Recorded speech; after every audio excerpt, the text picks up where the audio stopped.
1978, 79 was a very critical period in the history of Jamaica. Turmoil, shootings, criminal activities, people living under tension, people afraid to walk on the street.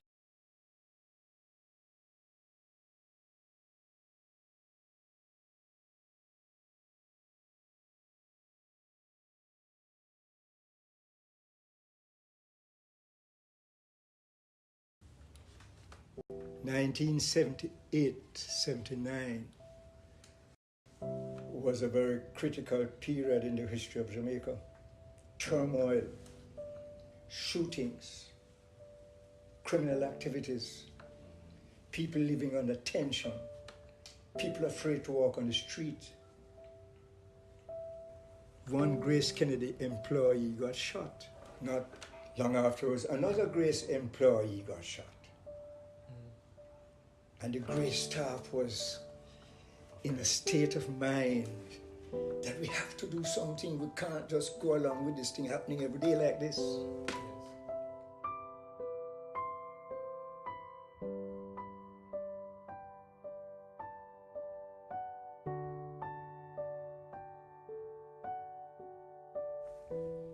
Hi, my name is Daniel Jarrett, and I am currently a project officer at Grace and Staff Community Development Foundation, the outreach arm of Grace Kennedy.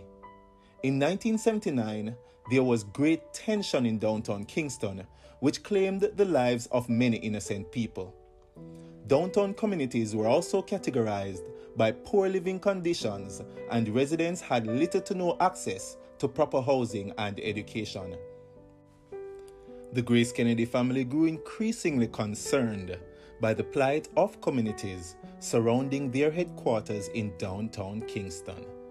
And so Grace and Staff Community Development Foundation was established. This foundation was established as a partnership between the management and staff of the company to offer much needed support for these communities. For over 40 years, the foundation has embodied Grace Kennedy's mantra, "We care." This is the Grace and Staff story. It's not a change that took place and could be identified that the big change has happened. Yes. It's a continuous change, a change that had to begin with an intervention into the community, going in to meet the people, going in to find ways of probably creating employment, going into probably assisting children to go to school, going into even getting adults to begin to have learning that they were not exposed to before. And therefore, I started to teach Jamal in Central Kingston. Every time I talk about Grace and Staff, I have to mention the day, 2006, when I went to Summer Peace Building Institute in Washington, D.C. It's Mennonite University, when I did that peace building course. Miss Madden was the person that encouraged me, helped me to make that trip, and it was the best trip of my life ever, where I went to represent my community, represent Grace and Staff, Grace Kennedy as well, and I came back with my certificate. It's Peace, Trauma, Leadership, and Peace Building, and that has helped me very much, especially the peace building part. My excitement and my memory that will never be forgotten is when I actually met Mr. Max Solomon and Miss Frances Madden, who wanted to be a part of the Home Center. And then the one that comes out more to me is when I actually met the CEO, Mr. Don Webb himself. And then he too sent a request for George to be present at the conference center. She wanted to give me a 5-minute, and I was to be beamed all over the world. I was like shocked, and I was saying, Don Webb is sure? I said, Miss Madden, you're sure it's me? And she said, yes, Joan, you have 5 minutes. and I spoke, and I elaborated on our homework center, and at the end I got a standing ovation, and it brought tears to my eyes. I will never forget that. Never.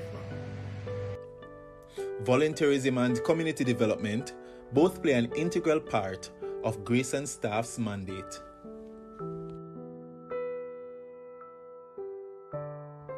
Grace and staff sees community development in many ways, and so our contribution is varied. Because education is something that we value so much, we wanted to ensure that we stretched ourselves a little bit more than just education support. And so the homework centers that are in these communities are part of our community development focus. So not just those who are on education support will benefit from accessing these spaces, but any child in a community can go to the homework center and access resources. There's a lot of partnership that takes place with schools and community groups such as the CDCs and so on, the other police youth clubs, as well as churches, to ensure that whatever it is that they're doing that leads to wholesome development of the community, then Grace and staff wants to be a part of that.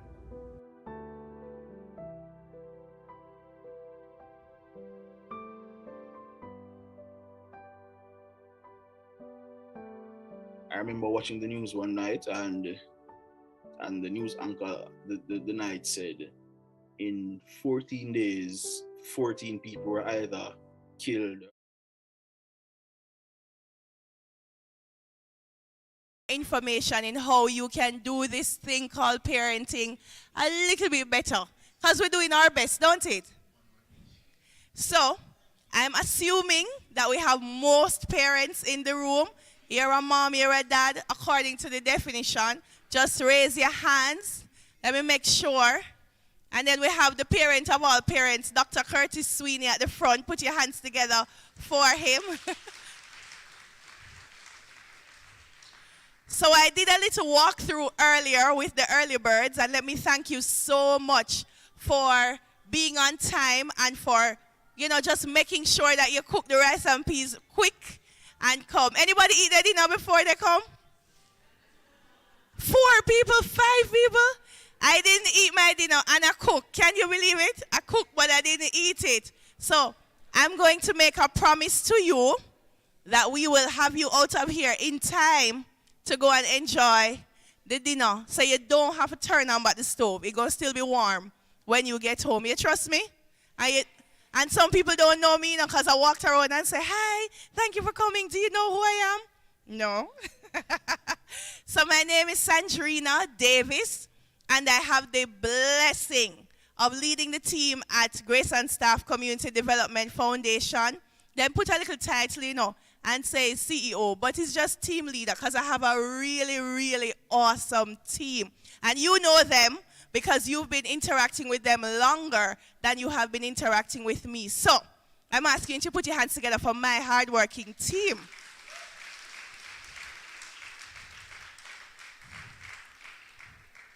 Them nice, don't it? Them nice bad. And they work really, really hard, and then they make me look really, really good. What a mighty God we serve. Can I ask us to just stand? We're going to get things started. We have a few panelists that will join us, but we really respect your time. And so we're going to begin because, let me just say, I have to take a photo with everybody before I leave here. I've never called parents to a meeting and them come out like how Ona come out. So I feel really proud. I would shed a tear, but I'm ugly when I cry. So I'm not going to do that, right? But can we I want you to just stretch up a little bit, make sure, you still have a little energy working. All right, good. All right, so I'm going to sing a little song, and if you know it, just sing it with me here. All right. God is a good God. Hey, God is a good God. Yes, He is. God is a good God. Yes, He is. God is a good God. Yes, He is. He picked me up. He turned me around. He planted my feet on higher ground. He picked me up. He turned me around. He planted my feet on higher ground. He is a miracle working God. Yes, he is a miracle working God. He is a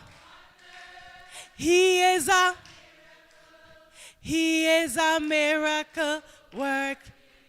And I have to say pull up, right? So I know we're on the church building, so permit me to testify. Can you imagine sometimes we wonder, I have a son, by the way. He's a teenager. Anybody know it? Challenging to raise teenagers. Amen, from the church, right? And sometimes I'm not so sure how I'm doing it, if I'm doing it well, if it's working out. Sometimes I worry about the grades. Sometimes I worry about the discipline. There are times when I was worrying about the fees and the books and the uniform. So when I reach a little part where I say, he is a miracle working God. He is a miracle working God. He is a wonder. He is a miracle. He is a miracle working God. And then you may have some parents who did up on the corner talk about, boy, I don't know, oh, may I go manage September morning, this, that. And somebody slide up and say, hey, go down a Grace, man.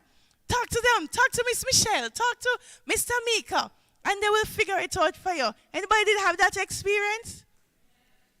He is a miracle working God. He is a miracle working God. He is a wonder.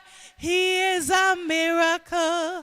He is a miracle working God. I'm going to invite Dr. Sweeney to open in prayer for us as we get things started. Good afternoon, everyone. Just close your eyes and bow your heads for me. Heavenly Father, we give you thanks for today. We thank you for this opportunity, Lord, in which we have come together like this. We have come together representing different aspects of society. We have come together from different communities. But we represent one community, one village, one family, one nation. So we thank you for this opportunity. And we thank you for everyone who is here, those who made the effort to come out, because this is so important. So we ask for a special blessing upon them.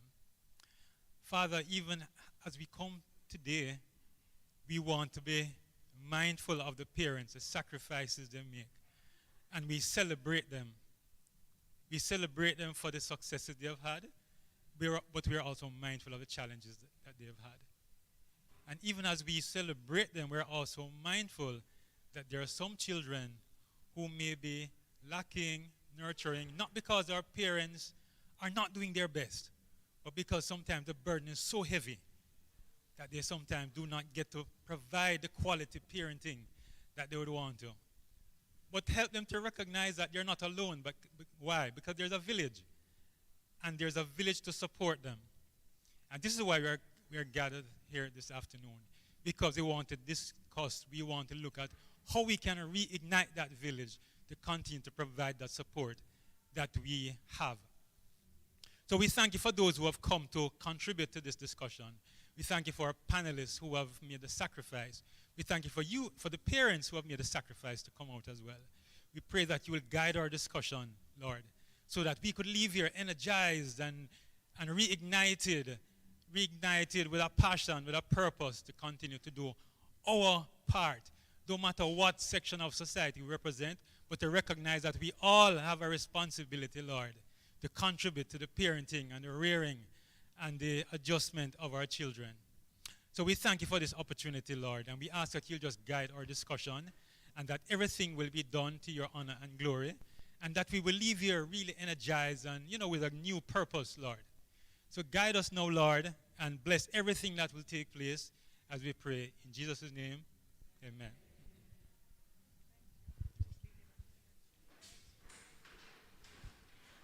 Oh, don't sit yet. We're going to sing the national anthem, and then you can sit, and you'll be sitting for a while, so it will be all right? So as best as you can, let's stand at attention, and open this very important national event. Eternal Father, bless our land. Guide us with thy mighty hand. Keep us free from evil powers.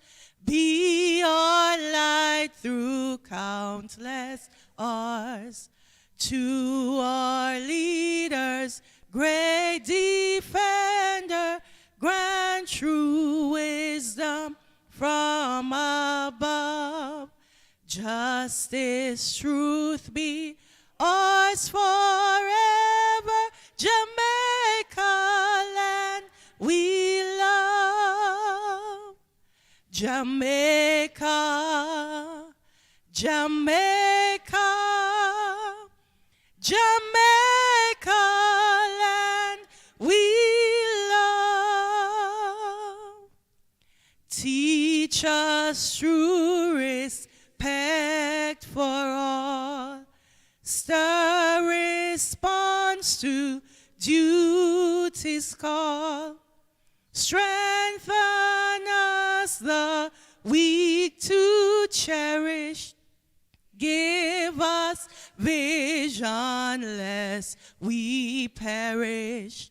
Knowledge send us, Heavenly Father, grant true wisdom from above.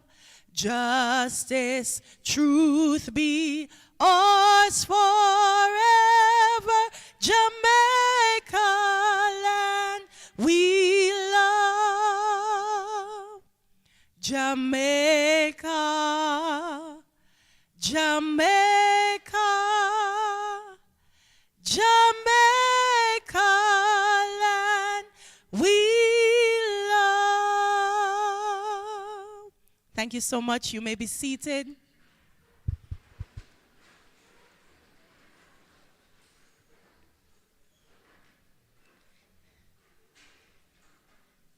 So I want to use this opportunity to just welcome you officially. First, I just want to welcome all the Argentina fans in the room. And because it's protocol, any Brazil fans are here? What other country are we carrying in the World Cup? Germany? Anybody? Any other country? Portugal? This is a loyal fan right here. Portugal. Okay. Your baby carrying Portugal. So that means just like 4 countries playing the World Cup. Sir, are you Argentinian? Okay, wonderful. Just making sure. Because if you had said no, I don't know. Again, for those who just came in, my name is Sandrina Davis, and I have the awesome task of being the team leader for Grace and Staff Community Development Foundation. I want to welcome you to this, our parenting symposium in this parent month under the theme, Reignite the Village. And we have lots to talk about. We have some special guests here who are going to share with us. But I want to let you know that we also want to hear from you. So make sure you're thinking. Make sure you note your questions so that when it is time that you are able to. I want to also give a special welcome to those persons who are watching us via YouTube. Let me go over there and see if anybody over there. Well, wait. My data not working with me. 1 second. While I try to see what's going on in YouTube land. Good afternoon, YouTubers. Oh, I see myself. Good afternoon, YouTubers. Welcome. Thank you for joining us. And as usual, we have to know where you're from. So if you have students or children that are supporting us from the Majestic Garden side, let me hear you. What about Spanish Town? What about downtown? Oh, downtown is a downtown takeover. Okay, should I say, is anybody from Barbican here? Dr. Sweetie says, shh. Barbican is our small homework center. You know, I have a little thing going up there in Barbican. We also have some students in the western section of the island as well. So next year, maybe all the family can come together. I feel like we should work on something like that, right? So we'll see how it goes. But welcome to you all. Lilith Miller from Quarry Hill, good afternoon. Thank you for jumping on.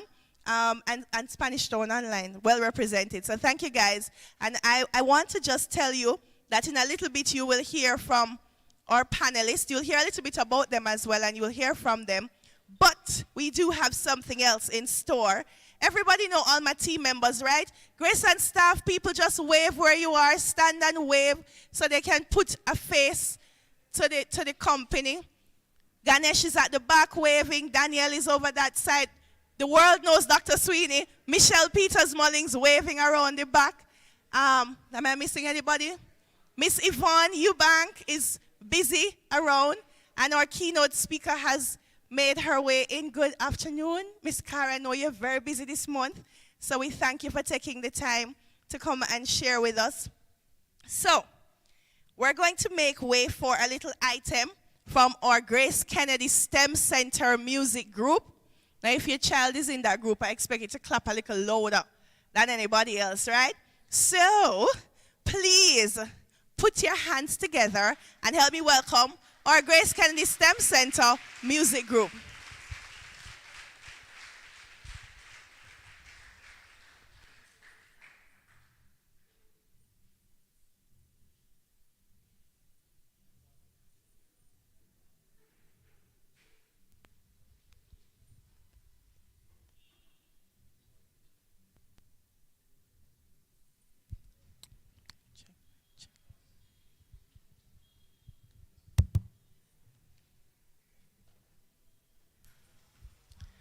All right, so we're just making sure that you can see everything that's happening up there.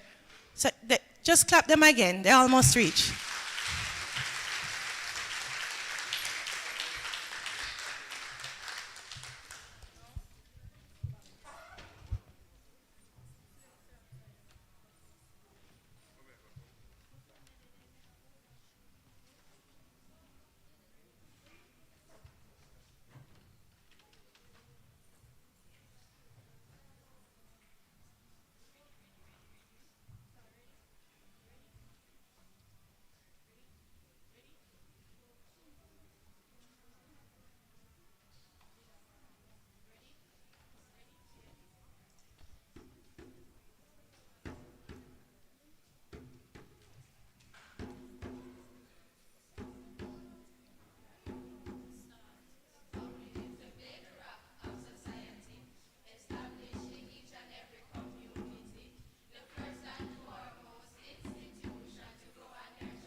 Families are no longer strong.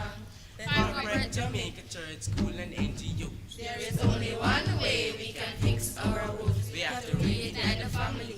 Mother, father, pitney, as we chant, we have to pray and give our hearts back to God.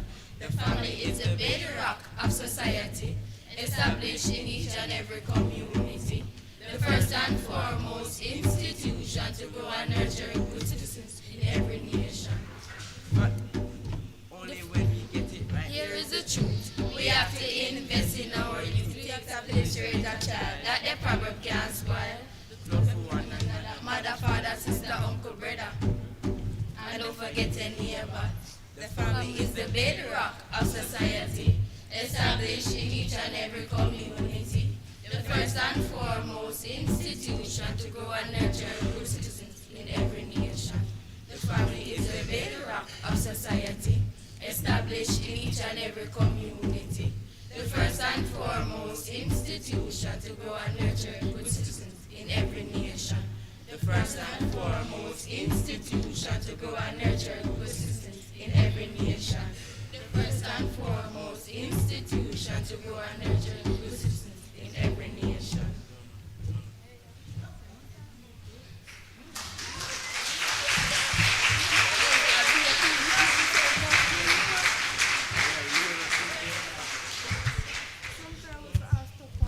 Yes, I'm sure. Anybody else want to do over? You couldn't hear everything? Okay, see? So try to come up a little closer. Don't be nervous. Come a little closer to the mic. Somebody get close to that mic over there. All right, just put your hands together for them again. They're just a little shy. All right, so Madam Drummy, start them over again. You hear?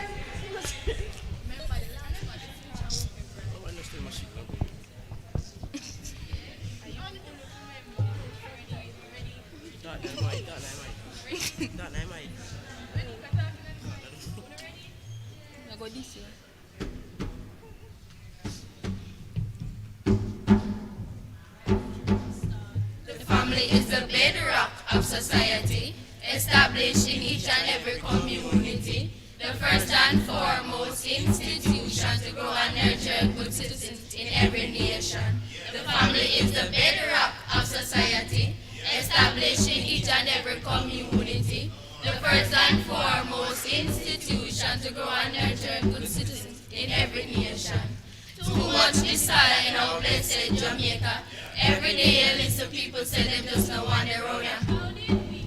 What you want? Look around. And families are morals. Families are no longer strong. Corporate Jamaica Church School and NGOs. There is only one way we can fix our woes. We have to reignite the family. Mother, father, pick me as a child. We have to pray and give our hearts back to God. The family is the bedrock of society, established in each and every community. The first and foremost institution to grow and nurture good citizens in every nation. The future will be bright only when we get it right. Here is the truth. We have to invest in our youth. It takes ability to raise a child that their problem can't spoil. Look out for one another, mother, father, sister, uncle, brother. And don't forget your neighbor. The family is the bedrock of society, established in each and every community. The first and foremost institution to grow and nurture good citizens in every nation. The family is the bedrock of society, established in each and every community. The first and foremost institution to grow and nurture good citizens in every nation. The first and foremost institution to grow and nurture good citizens in every nation. The first and foremost institution to grow and nurture good citizens in every nation.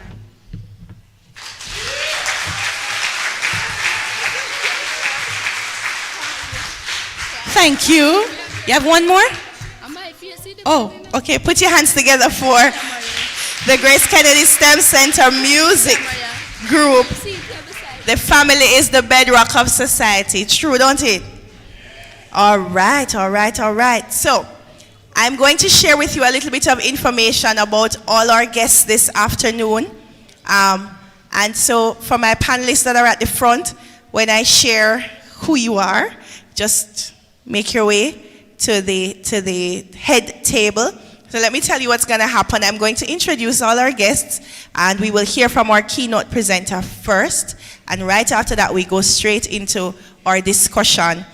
By then, all our parents would have lots of questions and input.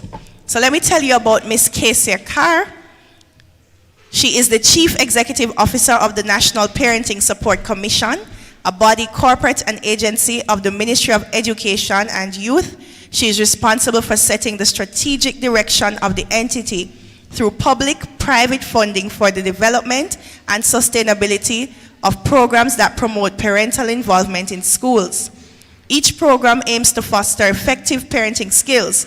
She's charged to advance issues that relate to parenting to the Honorable Minister of Education to promote policy and legislative reform. Ms. Carr is an astute networker, thought leader, and influencer, a strong collaborator and bridge builder, a consensus builder, and a developer of staff. She also has a commitment to social and cultural responsiveness.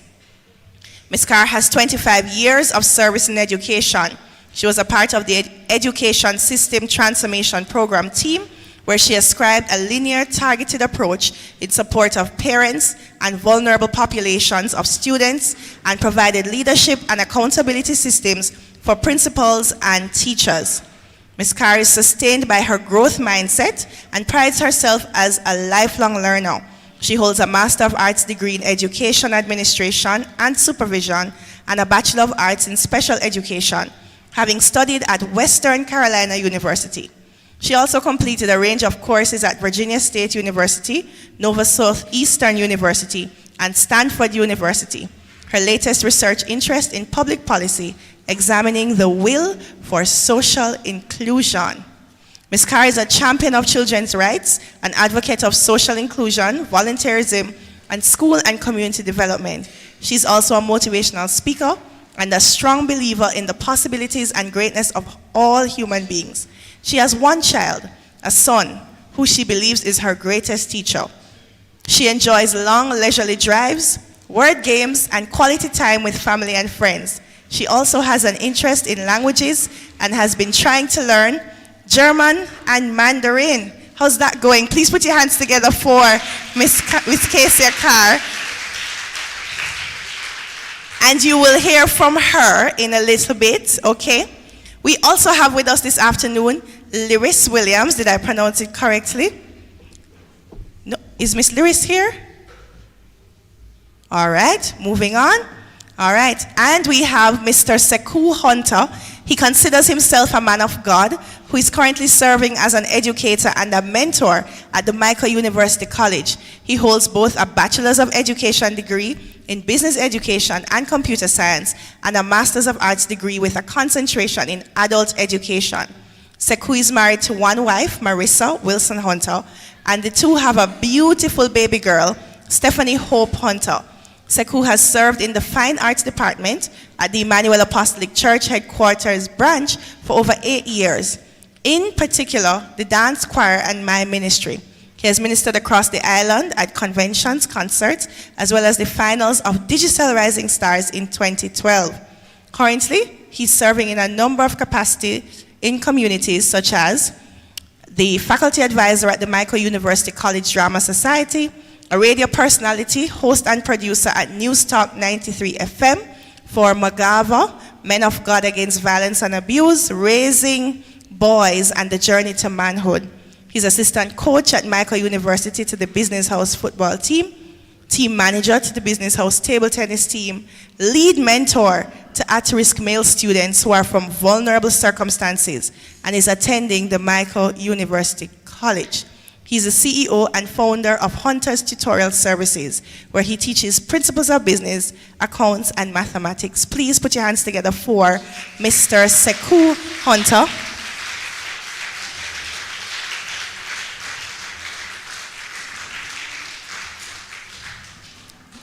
All right, so Miss Lyris is on her way, so you'll meet her soon. We also have Bishop Leslie Pinnock with us this afternoon. He is pastor and district overseer for the Escarpment Road New Testament Church of God. He's the immediate past National Youth and Discipleship Director. He's married to Lorene Pinnock for 22 years, and their union is blessed with 2 teenage sons, Samuel and Joel. He's a justice of the peace and loves to be identified as a servant of the Lord and God's people. Please help me welcome Bishop Leslie Pinnock to the head table.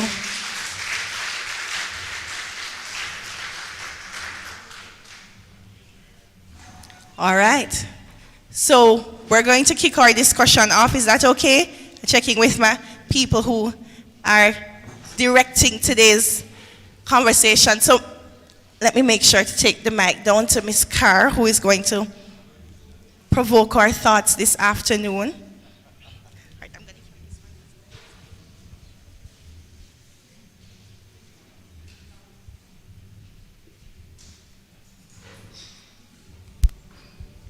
Thank you so much, Sandrina Davis, for the introduction. Hello, everybody.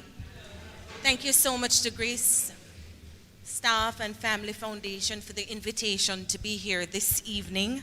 If you can hear me at the back, could you just wave? I want to make sure my voice is carrying. Thank you. I'm not sure what the energy is like in the room. I never like to just sit. But I'm trying to contain myself. It's really so good to see so many persons out. So I'm going to try again. Good evening, everybody. All right, sounds better. Thank you so much. What a wonderful performance. You know, it's easy for us to criticize when people are on stage, but it's not easy when you have so many strange eyes looking at you. Could you just help me to give it up for the children who performed again?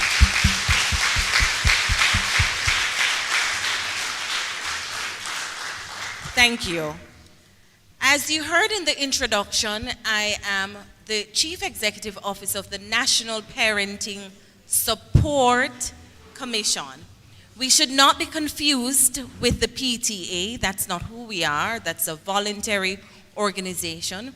We're actually an agency that was established by an act of parliament, and that is the National Parenting Support Commission Act of 2012.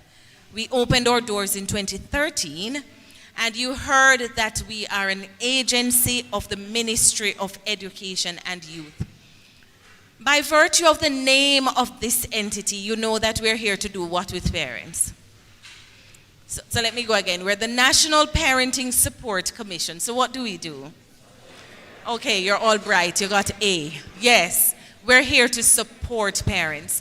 And we do this through the implementation of a policy that in essence says the best interest of children are promoted, that children must be loved and cared for and protected, that they must be provided with the resources, that they must live in environments that are non-threatening, where they can thrive, so that at the end of it all, they can fulfill their God-given potential. The policy actually has 5 goals, and I'm going to go through them very quickly. Goal number 1 presents the greatest threat to the successful implementation of the policy, because goal number 1 says, all Jamaicans make wise choices about becoming parents and make parenting a priority. So what it means is that we have to have an interest in the prospective parent, because we can't wait until people are parents to make a choice about becoming parents, can we? We should be planning for parenthood. Goal number 2 says children are to be loved and cared for and protected. Goal 3 says parents must use positive practices in parenting. Goal 4 says an enabling environment to support parents must exist. And at the Commission, we do have a framework for intervention for parents. And Goal 5 says that materials and the way we communicate with parents must be in a way that they understand. So if ever I say anything this evening that sounds very technical, because at the Ministry of Education, I know we sometimes speak in a technical way and then you don't understand, that's not what we're about. So if there's anything I say this evening that you need clarification on, do not hesitate to ask and I'll answer. Deal? Right, because if I'm talking and you don't understand, then it makes no sense. I want to be understood. The National Parenting Support Commission recognizes, as part of the Ministry of Education and Youth, November as Parent Month. And it's through this commission that we set a theme that we communicate to Jamaica each year. We don't take this lightly. It is usually driven by data that we would have mined from the field, because we conduct surveys among parents, and it's usually guided by something that we see happening that we need to address.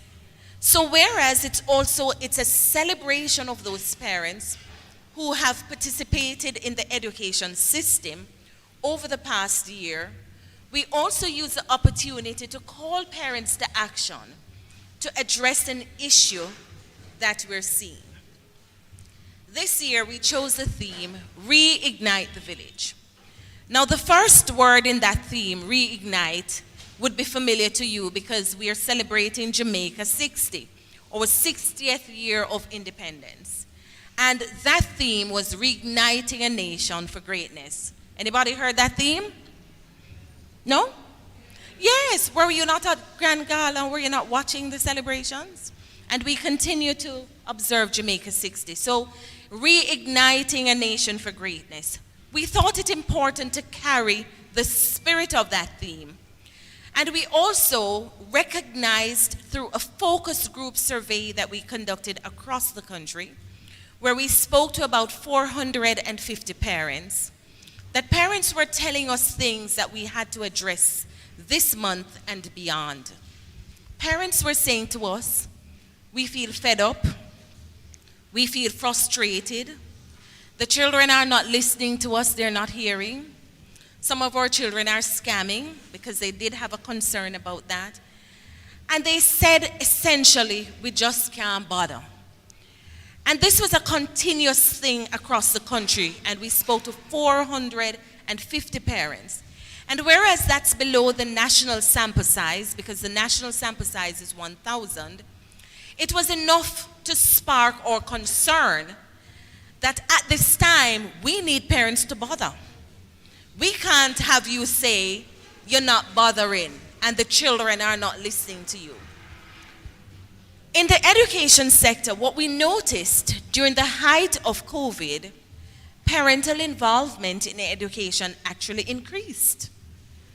We don't know if it's because schools created a more enabling way where you could access them easier, because many schools created WhatsApp groups. So instead of walking to a school, it was easy to just WhatsApp a teacher or WhatsApp the school principal. And many parents were on Zoom and other platforms. And so we believe that there was greater access to parents. And this is supported by the National Education Inspectorate report that does the inspection of schools across the system. But what we have noticed is that since the return of face-to-face instruction, parental involvement is declining. And it supports the findings from the survey so far that says that findings that say that parents are just feeling as if they can't bother. And the children are not listening. So we decided on the theme, reignite the village, for those two reasons. One, to embrace the spirit of Jamaica 60, and two, as a response to the decline in parental involvement in the education system since the return of face-to-face instruction. Reignite the village is communicated with 3 pillars. The first pillar says, know your village. The second pillar says, establish a new way of life. And the second pillar says, acknowledge the strengths of your village. And the third pillar says, establish a new way of life. So I want to talk to you a little bit about each pillar, and then we'll get into the panel discussion. The first pillar, know your village. So say, know your village for me, everybody. Right. Now, in order to know your village, it means you have to make intentional effort to know the people who are in the village. In North Trelawney, where I'm from, not South Trelawney, every time I tell people I'm from Trelawney, they say, oh, yams. No, we don't get yams in North Trelawney. North Trelawney is sea and sand. In North Trelawney, where I'm from, I knew everybody in the village because my neighbors were like family. Would you believe that when my neighbors had visitors for the summer, the children there didn't even bother to ask if they could come over and stay. They would give up their rooms to the visitors from overseas, would hear a knock at the back door, and we open it, they're there with their pillows. They would just come in. And they knew it was okay. We passed things across the fence. And that still obtains in Duncan's Trelawney, where I lived. In Kingston, it was kind of interesting transition for me. This is my 6th year in Kingston. Because even though I live in a closed community, people don't know each other. At the very best, you wave, you say hello, but you know nothing of the person. Knowing the village Garland McDonald, who is going to take around the register for parents to sign up so I can give them the support, right? Know your village means that you have to know everybody who lives beside you and around you and down the lane and up the lane from you. Because when you start knowing each other, you're talking to each other, and you will realize that you share the same values. And when you have shared systems of values, these are the beliefs and principles on which you will raise your children, it is easier. Because when Miss So-and-so has to talk to your child who has misbehaved or whose behavior is contrary from the way he or she behaves at home, you won't feel any way because you know Miss So-and-so. And you trust that if Miss So-and-so or Mr. So-and-so has to talk to your child, it is because they have your child's best interest at heart, because you know that person. Do you understand what I'm saying? When you know each other and you know the village, you know the atmosphere on the village. Look here, I'm a teacher at heart. The thing says 25 years. This is my 28th year in education. I can't sit down. I have to get up and walk up and down and look in people's eyes. When you know the village, you understand the energy of the village. You understand what I mean by that? Yeah, man, you know the vibe. Not true, sir? In your pretty jacket and thing. You understand the atmosphere. You know the people who leave the village at 3 o'clock. You know those who leave at 6 in the morning. You know who returns at 9 in the night. Isn't that so? You know those people, those young people are speeding through the village and you say, it's so-and-so son that, you know. They have the loud car with the noisy muffler. You know what I'm talking about. You know the one who plays the music loudly. True? You know your village. And then you also know that if Miss So-and-so comes in at 9 o'clock and 9 o'clock you don't see Mr. So-and-so, maybe it's time for you to be concerned. Because if every 9 o'clock you know Mr. So-and-so passes and you don't see, something is wrong. Isn't that so? So you show your concern. When you know the village, you're establishing trust. And you know the people who you can trust and those what? Who you can't trust. Because let's face it, we have people in the village who are going to need our help and support, not true? To get them to on the side where we can trust them. When you understand the village, then you know my child can't go down there so. Down there so bad. Not true? But my child okay to go over there so. When you understand the atmosphere of the village, then you know that there are certain times in the village you hear children at play. You know the noises of the village, not true? And that's what we're saying. We have to get back to knowing our village. The second one says acknowledge the strengths of your village. Do you know that villages are resource rich? Meaning there are tools and things in the village you can use to aid the child rearing process. There are people in the village who are older. They would have gone through it. They raised 10, 15 children, some their own, some not their own. You know this. And they can help you. They can help you when your child is sick. Because who know bush like old people? The other day I had a cough. I had the flu, and I found it strange because I can't tell the last day I had the flu. And I tried everything, and somebody in my office said, you know a particular bush? And it was her granny who told her about that bush. It worked, okay? Who remembers Leaf of Life? All you people don't know those things. Young people don't know those things. But do you understand what I'm saying? There are people in the village with all kind of information that can help you in the child rearing process. Villages have good resources.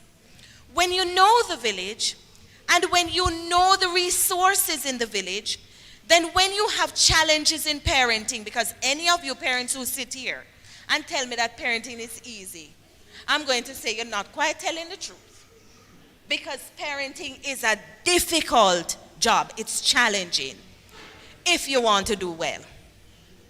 And so there are people who can help you. There are pastors in the village who are trained in counseling. Remember, you have already know the village, so you establish trust. So you can trust the pastor to say, Pastor, I'm going through this. Or Pastor, my daughter is doing this. Or Pastor, my son who was so good, now that he's become a teenager, I don't know what happened. He's like an alien in my house. I can't recognize him. Help me. Do you understand what I'm saying? Those are resources. The other resource that's in your village is a school. Because across many schools in Jamaica, we have parenting programs. The National Parenting Support Commission has parenting programs. And we run sessions like these in schools every Tuesday, Wednesday, and Thursday. So there are resources for you. Villages are resource rich. The other one then is establish a new way of life. Who can tell me now that they're comfortable with the Jamaica that we're seeing? Is there anybody comfortable with the Jamaica that we're seeing? Are you happy? Not at all. Does it feel like our village? Because aren't we the kind, loving people? Aren't we kind and loving? Aren't we honest and hardworking? So what a one. Something is wrong. And we can't just sit down and lament, you know. We can't just sit down and talk about it. We have to do what? Do something about it. Because we will not be able to establish a new way of life just by talking about it. I know misery likes company. So it's nice to sit down and talk, boy, things bad. Because you miserable, you know. And the other person beside you say, a truly bad man. And you also talk about how bad it is. And the badness then. But that doesn't solve the issue. Do you understand what I'm saying? The time is now for each of us to do something about it. The National Parenting Support Commission cannot do it alone. Grace Kennedy cannot do it alone through their foundation, as great as they are. It's going to take all of us to do something about it. Because if you don't like the life that we are having right now, that we're living, we need to do something about it. So that takes me to the point that in our villages, there are people who aren't quite there yet. They're doing some things in the village that are not right. Some are even wreaking havoc on the village. Come on, recently we had 7 states of emergency. Who shame? Me shame. Sound bad. That's half of Jamaica. 7. But we can't throw them out the village. I want you to listen to me carefully. Because a lot of times when we identify the people in the village who are wreaking havoc, we think we're going to throw them out of the village.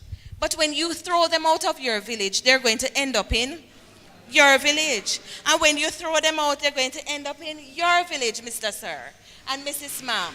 Right? Yes. So we're going to have to do something about it. Because may I say that some of the people who are wreaking havoc in the village want something called L-O-V-E. 2A, make you out, no, you know. I'm going to get A again. You say I can't spell. L-O-V-E. Love. Because hurt people. And some of them are lost. Some of them have never been in an environment where anyone has shown them love. And when I talk about love, I am not talking about hugging and kissing. Because as parents, we sometimes believe that if we hug and kiss our children, that means they know we love them. Love goes beyond that. Love means accepting our children for who they are. Many times we impose our own ambitions on them. You wanted to be a hairdresser, and you didn't finish the program. So you have your daughter now, and the daughter must be a hairdresser because you want, but guess what? The daughter wanted to be a musician. How about that? And you impose that on your child. Or the daughter wanted to be a fireman or a firefighter. Don't know if you can say a daughter and a fireman, but who cares? Right?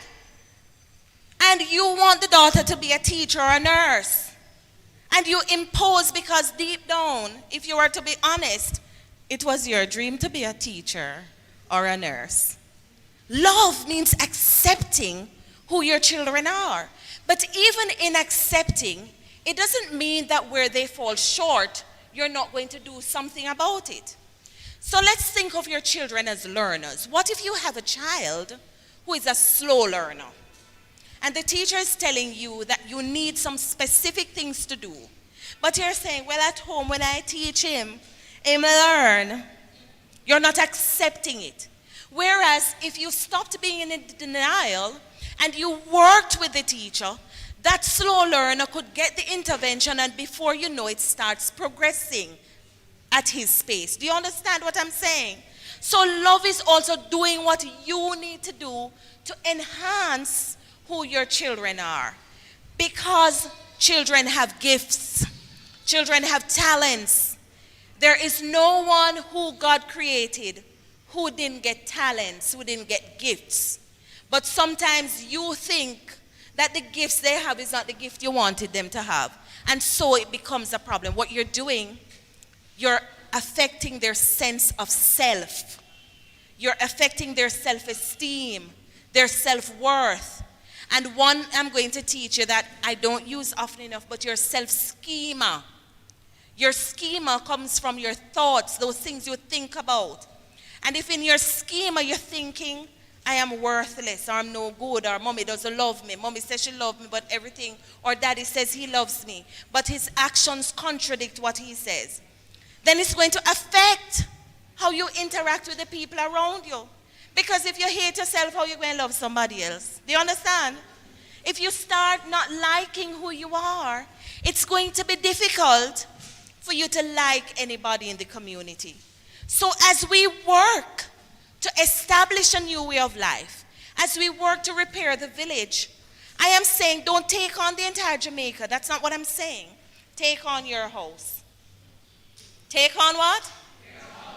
I want big point that. I'll me shock myself. Because it just come to me. Take on your household. Don't try to repair it all, because if you repair yours, and you repair yours, and you repair yours, and you repair, then we will have a repaired society. Do you understand? Jamaica is an awesome place. We pray all the time that we are going to, what is it about the welfare of the whole human race? What do we say? We're going to play our part to enhance the welfare of the whole human race. That's what we pray about. We are talented. I was driving here and I said, my God, Kingston has become art city. Have you seen the murals on the walls? Beautiful, right? It's our people do them, you know. Did you know that? Yes, that's what people do them. We're very creative. We're talented. We're beautiful. We're honest, we're hardworking. And this contradicts what you hear on the news at 7 and 8 o'clock. It contradicts what's on social media. Because if you follow social media, and if you follow traditional media, you will be depressed. But I'm telling you, the fact that I came in here on a Sunday evening at 4 p.m. and the hall is full, tells me that we have good people in Jamaica.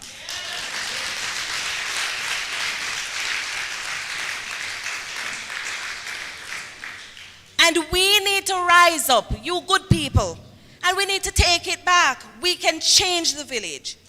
When you know something, when you have come into good information, share with your neighbor.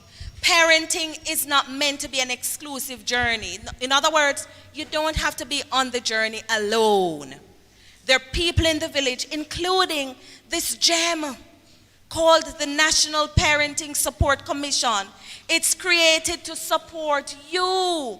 Call us now, 876-560-9272. We're created to support you. We're not here to beat you down. We're not here to tell you that you're bad. We're here to take your stories and to help. We have a lot of information. And I'm going to tell you something about myself. And it might be the third time I'm sharing it. Recently, I was humbled because I thought of myself. And I said, but I'm just a little girl from country. Not true? Yeah, man, proud country girl. I'm just a little girl from Duncan's Trelawney whose mom worked hard. Single parent household, interestingly. My father migrated when I was 2 years old. And I'm thinking, very recently, in recent months, I got called by the World Health Organization. I'm sharing this one for a reason. Work with me, stay with me in it. I was called by the World Health Organization to be a part of just a few countries, to develop guidelines for parents that we will give to the world. And I was thinking, but look at little Jamaica, among these countries, that they have realized is doing some good work in parenting to the point where they could invite me to be a part of this. And the reason I'm saying this to you, because I serve on a whole lot of committees nationally and a whole lot of things. But the reason this one struck a chord with me is because in Jamaica, we tend not to see the value of what we have. We tend not to see the value of each other. If something comes from foreign that don't look like my skin color, you're happy for it. And you run and you support it and you clamor for it. True or lie? It's time we value our own. We're great. And every minute, every now and then, you see how great we can be. When Usain did this in the bird nest, what happened? The whole place became so quiet. If a pin fell, you heard it. Oh, boy, that. And by the way, he's from the great land of Trelawney, right? And when Veronica Campbell-Brown with her not-knee foot when she run, and by the way, she's from Trelawney. I wonder if there's a theme here. I'm joking. But you have Elaine, but you have Bob, and you have Peter, and you have Rita, and guess who else you have? You have Casey Carr, but you have you, and you, and you, and you, and you, and you, and you, and all of you. Say we are great. No, sir. That sound puny. That sound like, when you're tired Friday evening because you work all week. Listen, this is the beginning of the week. I am telling you, I wanted to shift the energy in this room now and say, in fact, I'm going to change it. I'm going to say, I am great. Listen, I stand in my greatness every day. Every day. And I want you to say with me, I am great. 1, 2, 3. I am great. Yes. Yes. We are great people. Come on, Jamaica. We can reignite the village. We can repair it. Believe me, all you have to do is start with you. I love you so much. Thank you.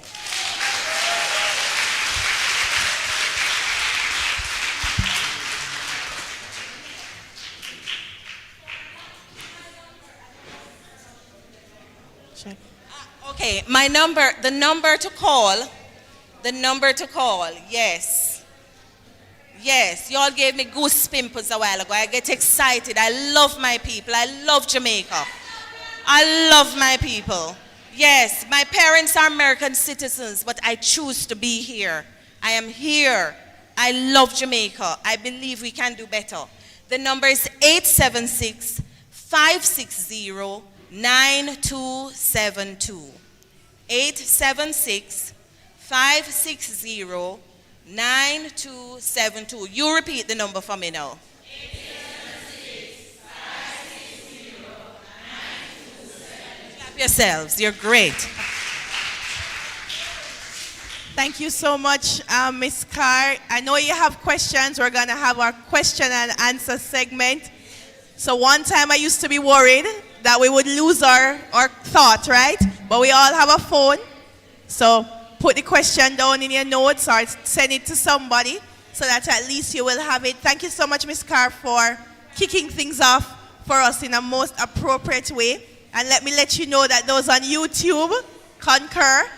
Stephanie Watson says, great speech. Lilith Miller has been putting up applauses from about the middle of what you have been sharing. So we have some people watching on YouTube. So they are expressing their appreciation. Hello, Lilith. Hi, Stephanie. Hello, Simone. And one other person, Akela, good evening. Thank you for joining us. We're moving into our discussion, and I know you have questions, so make sure you note them so that we can get through in a timely manner. We have Miss Lyris joining us on the panel. And so let me just let you know who she is as we get in. Lyris works with the National Council on Drug Abuse. She's a graduate of the esteemed Northern Caribbean University, is a consummate professional, a passionate social worker, and trained substance abuse counselor, and HIV case manager, master trainer for case care management with several years of experience working with a wide cross-section of clients. Most recently with the NCDA as a substance abuse counselor and over 7 years working as a treatment provider with Kingston and St. Andrew Drug Treatment Court. She is family-oriented, team player, Christian. She loves to see people changing and achieving their full potential. A dependable colleague and loving relative. Miss Williams will, if you can't find her, she's likely to be found taking in the ocean view or some walk at the beach. Put your hands together for Lyris Williams, rounding out our panel this afternoon. So Miss Carr talked about the 3 pillars. I remember the theme is reigniting the village, reignite the village. She's reminded us to know the village, acknowledge the strength of the village, and establish a new way of life. As we get into our discussion, this question is particularly for Mr. Hunter, as well as Miss Lyris, and Lyris is right beside me, so she will start. Tell us, based on your experience, what is the pulse in the village? What are you seeing in the villages that you have been able to be a part of based on your work? And if there was one thing that you wanted parents to leave with today, thinking about this whole village concept and the challenges you're seeing, what would that be? What would you leave with the parents? Thank you so much. Thank you so much for having us here. NCDA sends its greetings. What's out there, parents? Our children are in crisis. That's what we're seeing that's out there. Or Jamaica is in a crisis. Someone is influencing your children is one of the things that we are putting out there. And we have to ask the question, is it you? And if not you, who is influencing the children? We have this message, talk, listen, care. And it sounds good on paper, not true? Talk, listen, care. But yet still our young people are complaining that they have to turn to substances because they don't feel understood. Nobody's listening to them. Nobody has time for them. They no longer know, they never learned how to cope with what we have learned. Jamaicans are flexible.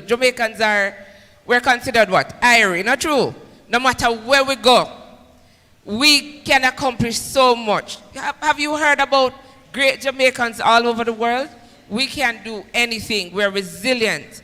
But we're failing our children because we have not taught them what we've learned. All we've taught them now is, all we're teaching them now is just, chaman, suck it up. You don't have to do that. And we're not teaching them how to cope with stress. They have a lot of information. They can tell you how the world is spinning, but they don't know how to deal with stress, how to deal with self-esteem issues, how to deal with bullying. They don't know. They've taken on a lot of our roles. They've now been more parentified because we have to work harder. We leave them up to the social media. And what they're doing is they're turning to the new and emerging drugs, the molly, the vaping, the lean. Do you know what lean is, parents? Nobody knows what lean is? So how are you going to talk to them about it? How are you going to listen to what they're saying when they're talking about it? Do you understand what I'm saying to you? If we don't know, how can we help them? And we have this culture where, oh, ganja is wrong, don't smoke it, don't this, don't that, and we leave it right there, so. Not true. Have you really had a discussion with them about it? Have you really talked to them about what its true use is for? Cocaine, everybody thinks cocaine is bad, don't it? When you go to the dentist and you get it so that you don't feel that pain, it's good, not true? We're not talking to them about, we're just saying, look, it's wrong. But we're not talking to them about what its true use is. And so what we're saying, talk, listen, care. NCDA has a wealth of information out there. We have treatment services across the island for families, for children, for adults. Do you know that we're having to ask persons to come in to bring them in?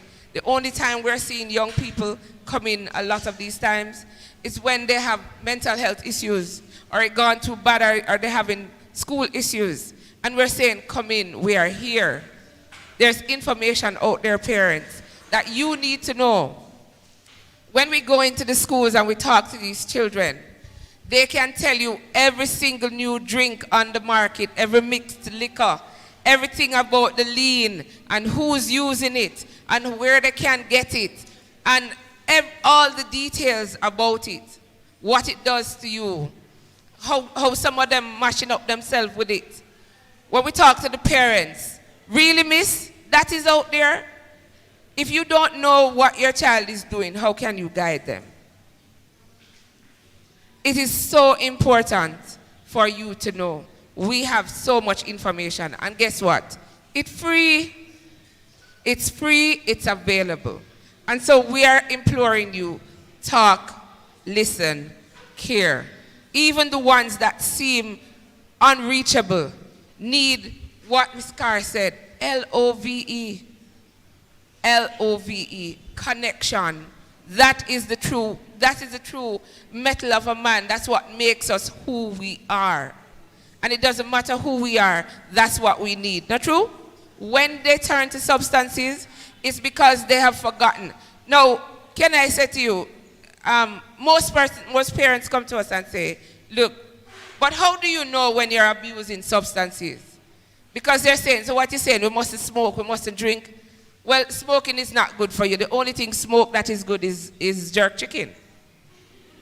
The only thing smoke that is good is jerk chicken.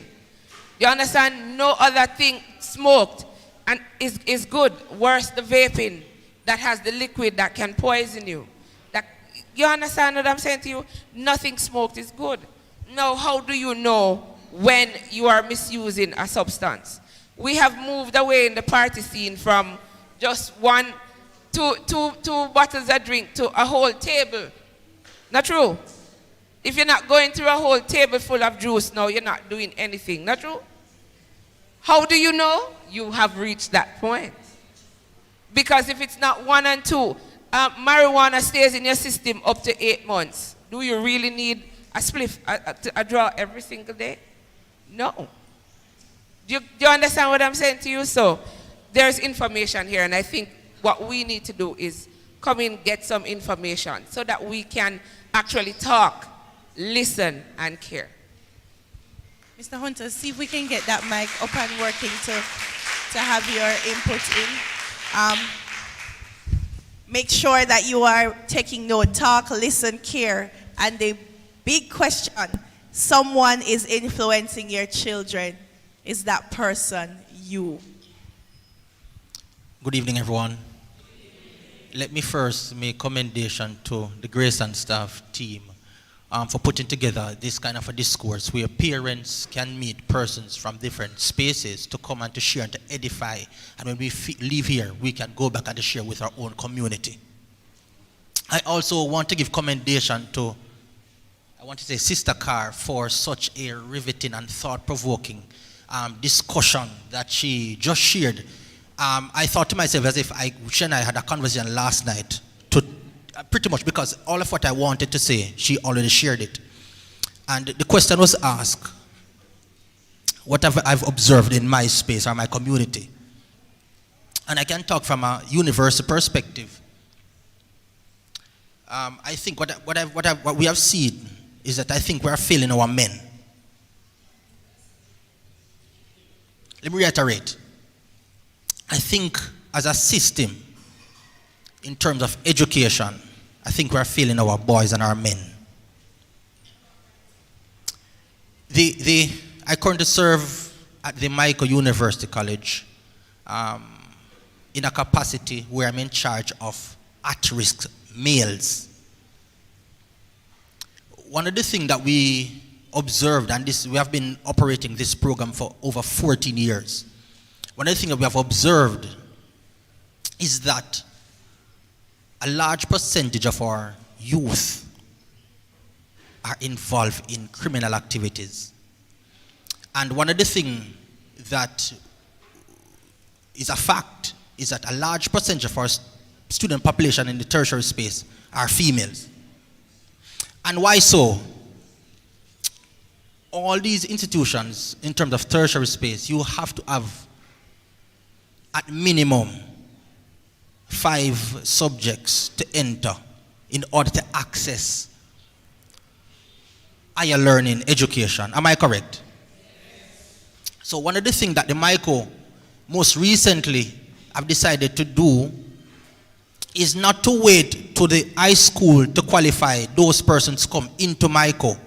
We have now started to have some form of discourse or engagement to different high schools where we at the tertiary space are coming into the high school to qualify those students into teaching.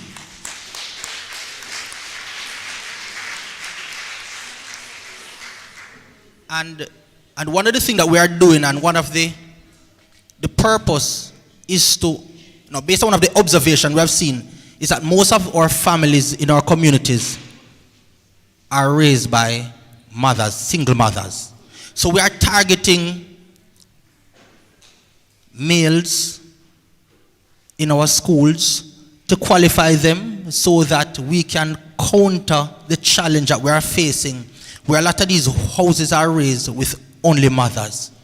If we can provide in society educated males, it then leads now to young men to make more informed decisions in becoming fathers as well as husbands. Because one of the challenges that we are facing is that males don't see marriage as something that works. Because we have grown in a society where we believe that man must have girl in a bungle. Girl from Rima and girl from jungle.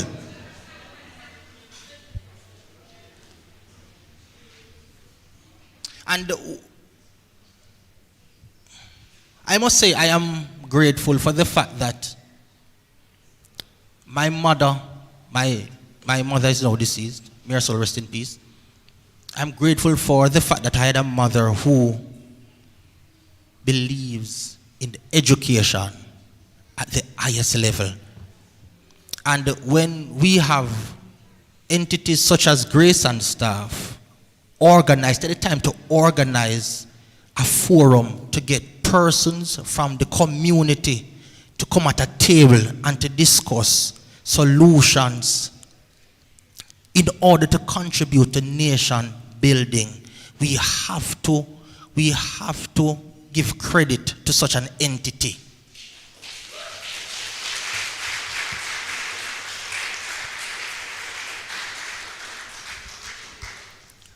And I just want to say, parents, I hope that when we leave from this space, we leave learning something new. And not just to take it home, but to take it and to apply it so that your life, and in particular the life of the community members in your space, becomes better. That's right. Thank you so much, Mr. Hunter.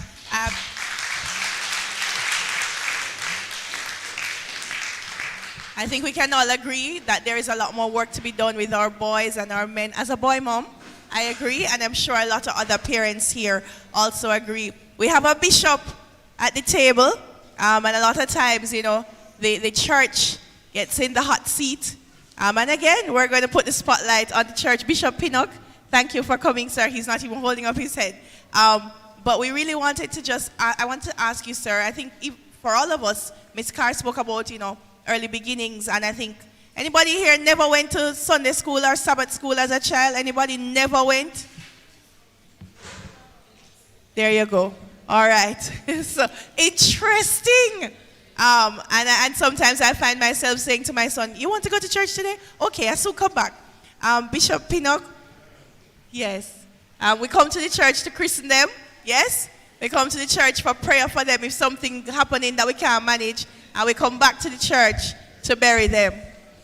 Tell me, from the seat that you sit at, sir, and the community that you work in, how can the church, one, help to reignite the village? And what can we do to be more accepting of what the church has to offer? So, good afternoon, everyone. Let me commend as well along with the other panelists, Grace and staff, for the tremendous work that they are doing, in just putting on this parenting seminar. I think it's really something that's amazing, but I think even more, like Miss Casey said, Miss Carr said, that just to see all of you who come out this evening is really heartwarming. And I want to commend you for that. Yeah.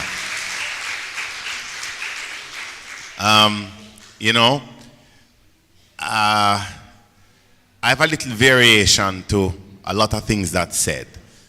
Why I do? Because I feel that all that we've said is rooted in Jesus Christ. So I'm convinced that, really what the world needs is, and parenting needs, and families needs, and boys needs, and husband needs, is really not more education. I don't think we've ever been this educated in our history. And we're probably worst. I don't think we've had faster runners in our history. I don't think we've had more talented individuals. I don't think we've had more brighter minds than now. And we're still struggling.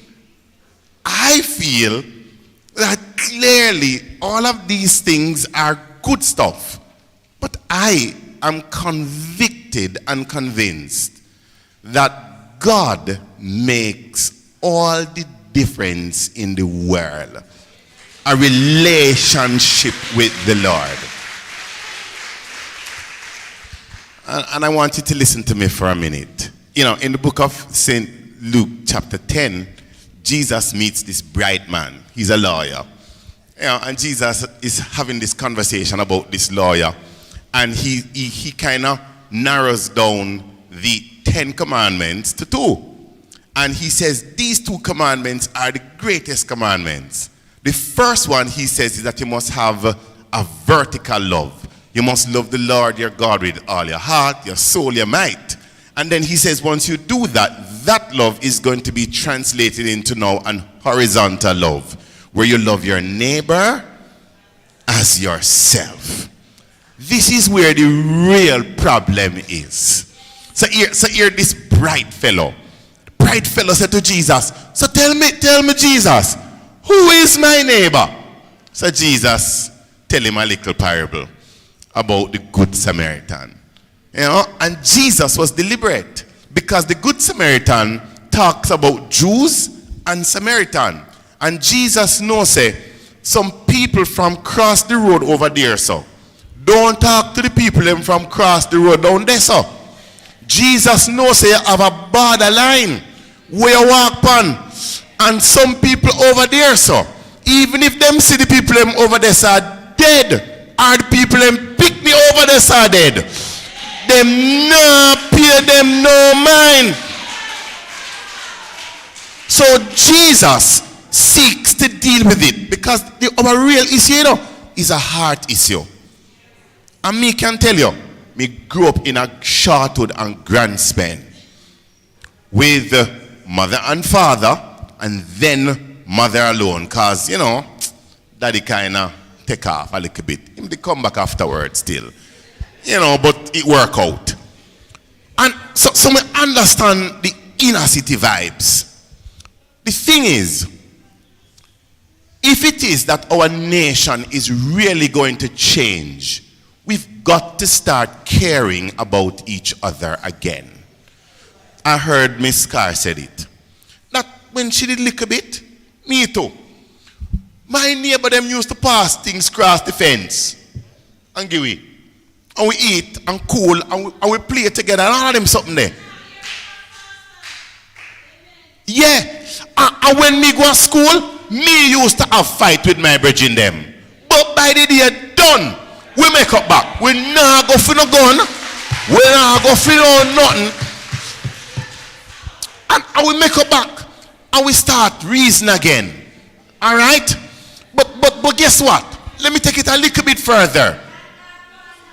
Yeah, and that's And that's what I'm saying to you, sweetheart. That's what I'm saying to you, mother. The real problem is a heart problem. You know why me say it's a heart problem? Because bright people that do some of the same foolishness over there I talk about tonight. It's not just dunce people that do it. Bright people that do it. Rich people that do it. And all those poor people that do it. Miss Carr talk about it. Me live in a one nice community. Me have one nice neighbor. Me think them have a little bit of money. Every day we come out to them, Miss Carr, and hear me. Good morning. The people them are going like same. Like the woman are going like me and look at me. I say then Jesus. All me I say is good morning. You can't say good morning back, you know. Me just say good morning. I'm your pastor too, you know. So me I say me think you don't want to say good morning because me is a pastor. No, sir. Them all along their head. And me I say then Jesus. Then if me a pastor, and me I say good morning. And you know say. So me don't know her name. Because boy, me I try to talk to them and them not talk to me. It is a real hard problem we're having in our society. So here Jesus says to the rich guy, he says, you see, if you only love people who love you, a fool something that. As a matter of fact, him go a little bit further. Jesus said all the devil do that. So if you only love people who love you, then you're not different from the devil. That's where Jesus said essentially. Let me say this and then I'll hand over back to you.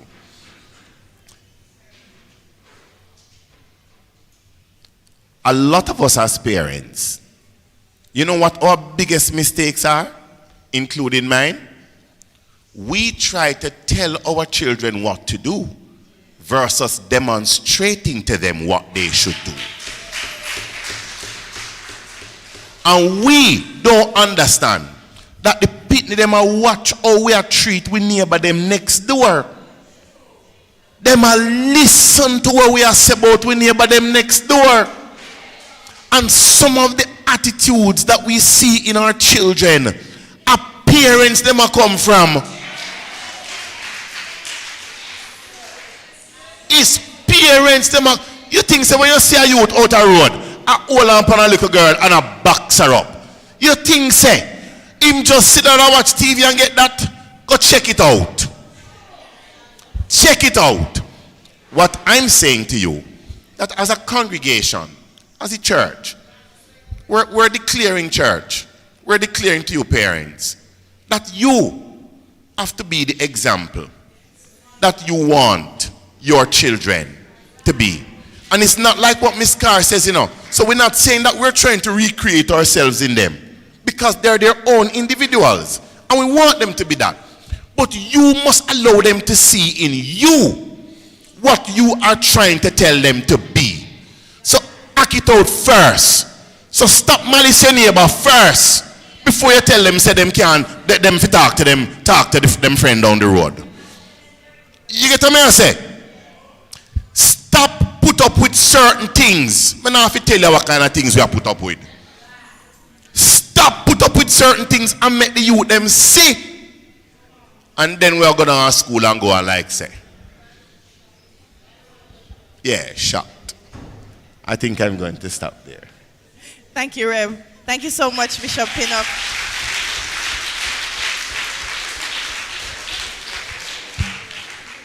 Bishop is very passionate about this heart issue. And the end point is it's time for us to show and tell, not just tell and not show. And I think it's a great time to bring Miss Kerr back into the discussion. And I'm asking you to, if you have a question, raise your hand. We're getting to field some of your questions now. As I listen to Bishop Pinnock, I feel he was telling us that it's time to go back to basics. Madam CEO, it's time to go back to basics. And I really want you to, and I know you touched on it in your presentation, but you know, what does this going back to basic look like? And in my mind, I said to myself, if there is no sense of this village where I am at, how can I light a candle instead of cursing the darkness? And I also want to ask you, about this virtual village, because there's a whole other village that is dictating to our young ones. You know, just your input on the virtual village. So I hope I ask you a very loaded question, but you're strong in education. You got this. Yes. So go ahead, Ms. Carr. Thank you. So I wanted to pick up on the first question, and then I'll talk about the virtual village. And it ties in quite nicely with what the panelists have said. If we're going to repair the village, we first have to begin with ourselves. I did say that. And in the behavior change process, we talk about 3 things of behavior. They're called the ABCs of behavior. Behavior is what you see. It's usually what's demonstrated. So that's the B. But before B, there is letter. And we call that the antecedent. In other words, there is something that causes you to behave the way you behave. The C is a consequence. If we're going to fix the village, if we're going to do the kind of repairing that needs to take place, and Pastor says it's a hard problem, we have to first go back and think about what are the things that have happened to us in our lives that we have not dealt with. We have swept under the rug, and we have told ourselves that they're not affecting the way we behave. Especially in a society, Pastor, where we're Christians, we're Christian people. We like to say we're praying it away. Now, I'm the product of prayer. My grandma was a pastor. I come from a strong foundation. I know the importance of prayer, but the very Bible tells you that prayer without works is dead. So you really have to go back to see what are those hurts that you are carrying, that you're passing on not only to your children, but the other people in the village. What are those hurts that prevent you from being that good Samaritan that Pastor referenced? Because until we get to those things and we deal with them in a real way, and you have to be prepared to face the hurt, because in digging it up, it's like a sore, right? When you get in there, you're going to find all the pus. I'm sorry for that graphic picture, but you have to understand that some of what we're carrying is pus-like. We have to get down and dig it out in order to fix it, because it's going to be very difficult to do that horizontal type of love where we're loving our neighbors as ourselves if we don't deal with ourselves. The other thing is that we teach a lot, interestingly, about loving the neighbor, but we have not quite taught what self-love really is. As women, let me speak to women first. A lot of times we believe that if we adorn ourselves, if we put on great makeup, and if we put on fancy, the pretty dandan, then it's a demonstration of self-love. I'm here to say self-love goes beyond that. And if we really want to demonstrate self-love, we really have to fix those hurts. And some of which we can't do alone, we can't do by ourselves. Some of the hurts are so bad that you're going to need professional help. Because until you fix those antecedents, it's going to affect the way you think, that's your mental health. It's going to affect the way you feel, that's your emotional health. It's going to affect the way you interact with each other, that's your social health. And it's going to affect that relationship with God that gives you a sense of belonging, that's your spiritual health. We have to get to those antecedents, those things that happen to us that we have not resolved. Those things that are affecting these 4 things: mental, thinking, emotional, feeling. And let me just stop there for a little bit. We don't like to talk about feelings in this country. We mask feelings. The easy go-to is that me feel bad. But in our culture, feel bad is a whole range of things, right? Feel bad could mean you're really feeling aggressive, you're ready to fight. Feel bad could be a stomach issue, not true? And feel bad could be something good, because in Jamaica, when we think bad, it bad, we really meant that it was. So we need to get to other feeling words. It's okay to say, I feel angry, because anger is an important emotion. It's okay to say, I feel sad, I feel depressed, I feel discouraged, or I feel happy, I feel joyful. But we need to name the feelings, because in naming, we're beginning the process of understanding and healing. So it's going to be difficult to love the neighbor if you don't deal with yourself. And may I just say, Miss Davis, that COVID presented that challenge for us, because you couldn't go anywhere. So all of a sudden you were in your house, you had to deal with yourself. You couldn't run away from yourself. Because a lot of people run away from themselves, yes? You run to the bar and you spend hours and you wait until the love lady gone to sleep or the love man gone to sleep, husband or wife we're talking about. And then you screech in the house because you don't want to deal with the issues at home and you don't want to deal with yourself. We run away from ourselves. And I'm saying, in order to fix it, we've got to be courageous enough to face ourselves and deal with the trauma.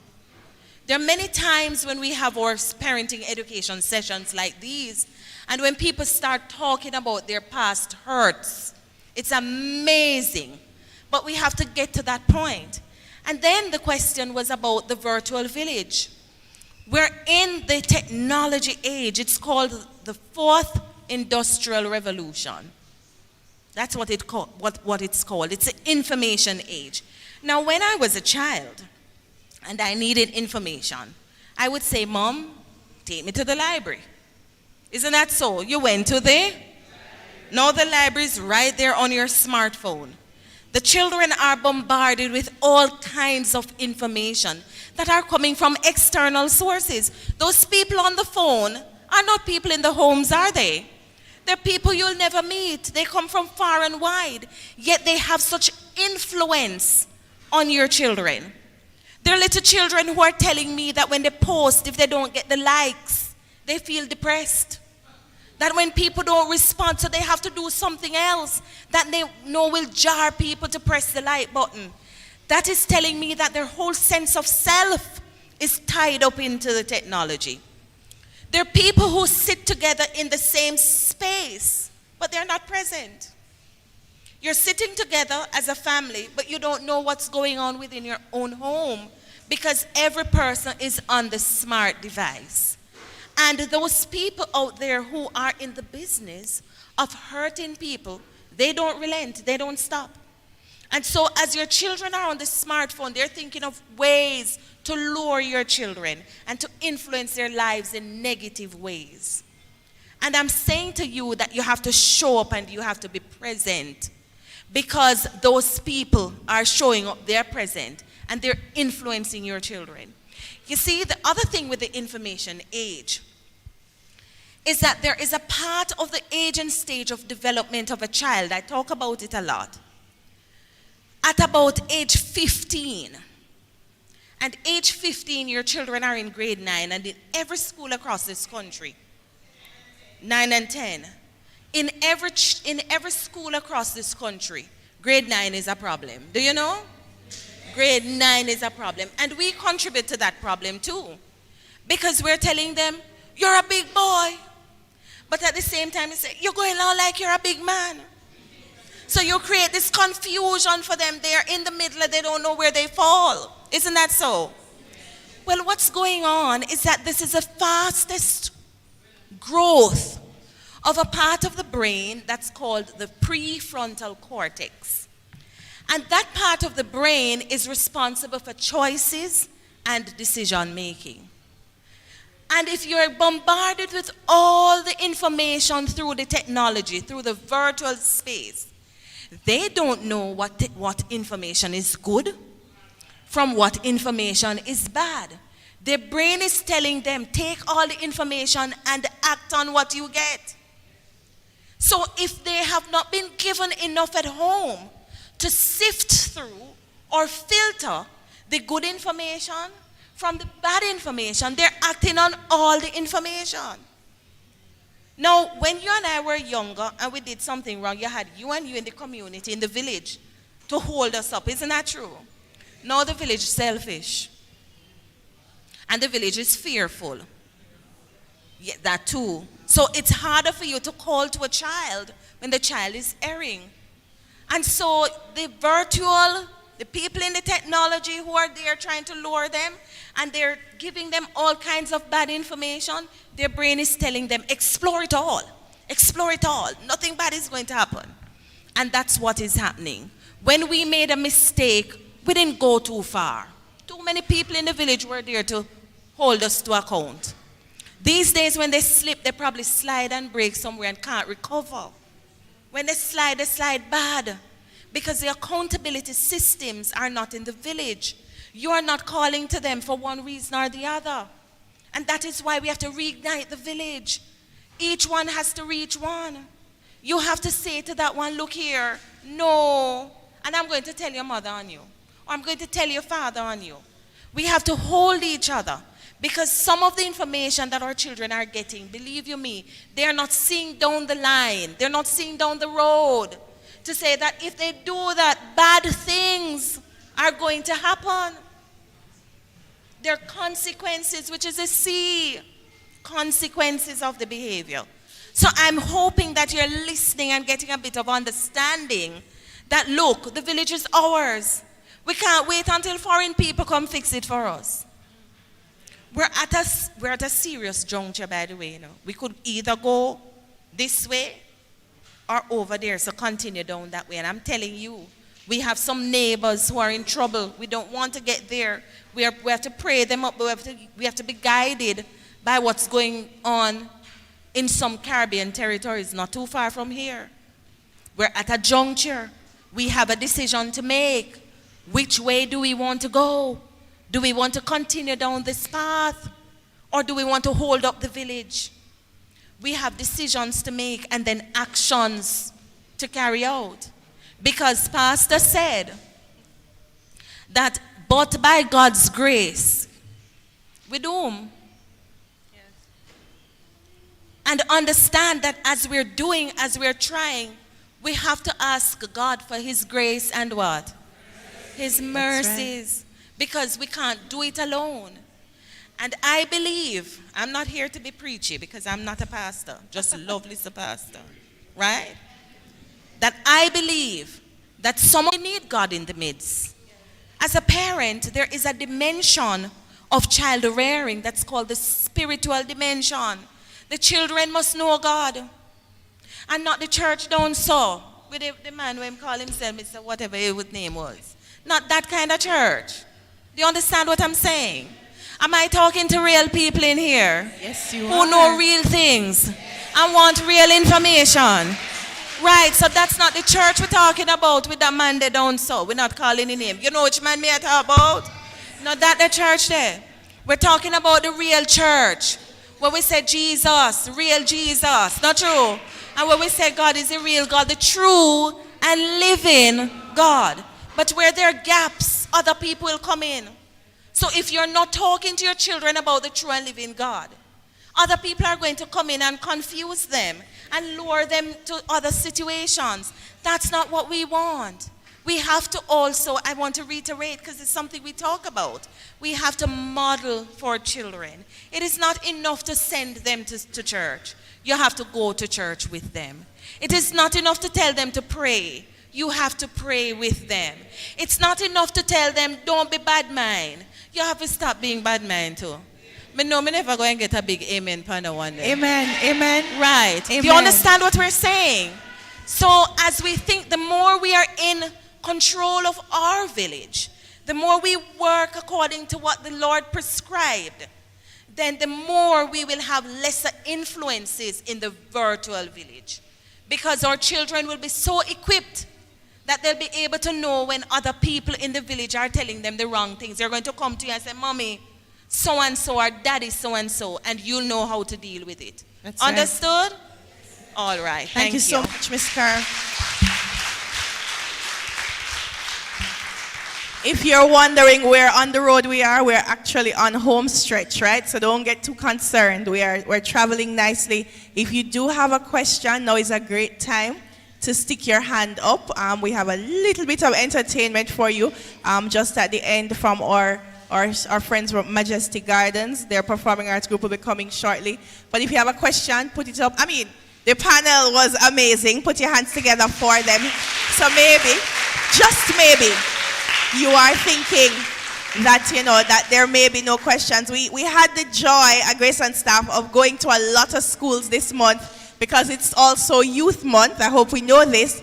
And so because the country has been carrying this common thread of reigniting and reignited, I remember every time we asked the kids about the word, and them say, Miss, light it back, get it back, fix it back. And I hope that as we have been discussing this evening, that we realize that we have, there are things that have come up from all our panelists that we can do to light it back, to put it back, to fix it back, to re-energize, to get that, sorry, did I miss that? To reignite the village. And I know that you are listening to the panelists and you're thinking, when Pastor was talking, I was like, boy, I'm going to say good morning a couple more times. Because I'm the person that after I tell you good morning 3 times and you don't answer, I'm done, right?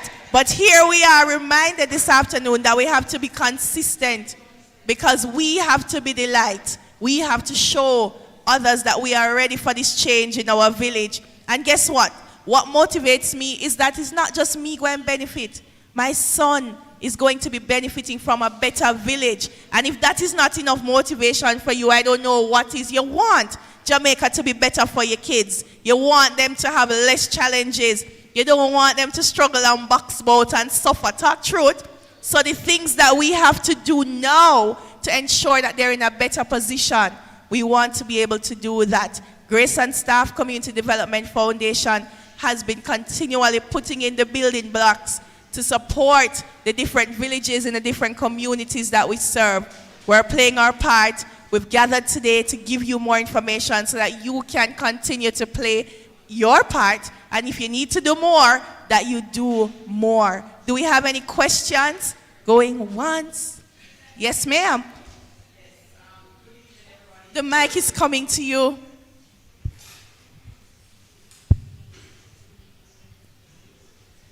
Okay, good evening, everybody, again. I agree with everything that the panel said. And I personally believe that we parents are our children's first teacher. And we're supposed to be open to everything good that come to us with panel like this. And I think more of this should be happening and inviting other people. And I just thank Grace and staff for this opportunity because parenting, it's a learning process until the day we die. Thank you.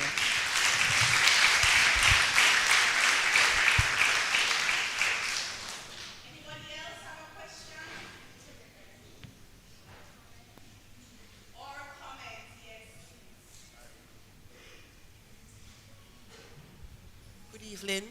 I have a 12-year-old son. I'm trying to find out if you have counseling session available. 12-year-old son? Yeah. He attends the Calabar. 12-year-old son, and she's asking if you have access to counseling service. The answer is yes. Where? At the Parenting Commission for you. All right, so our focus, that's you there. That our focus is on parents. Whatever you need, and now you need counseling support for your child, we can organize that for you. So Mr. MacDonald or Andreen, please get her information for me. We can organize that for you.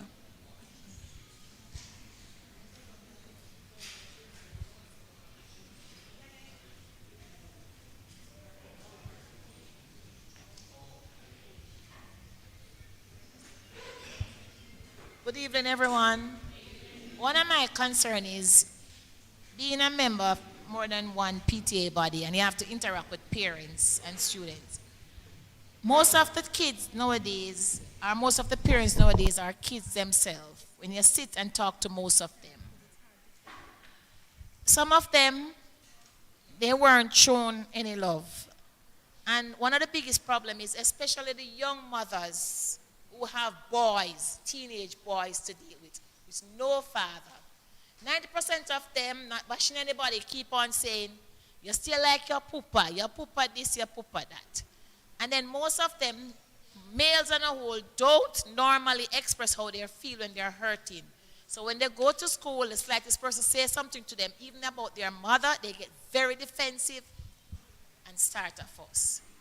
As single mothers, yes, the father might cut away, we don't know if him gone a World Cup, we don't know. But what we need to do as mothers, and it's a serious issue, I'm telling you because I am a parent. I am the parent rep of a reputable high school. And when you sit and speak to most of these mothers, the issues that they are having is, some of the boys, them taller than them, some of them thicker than them.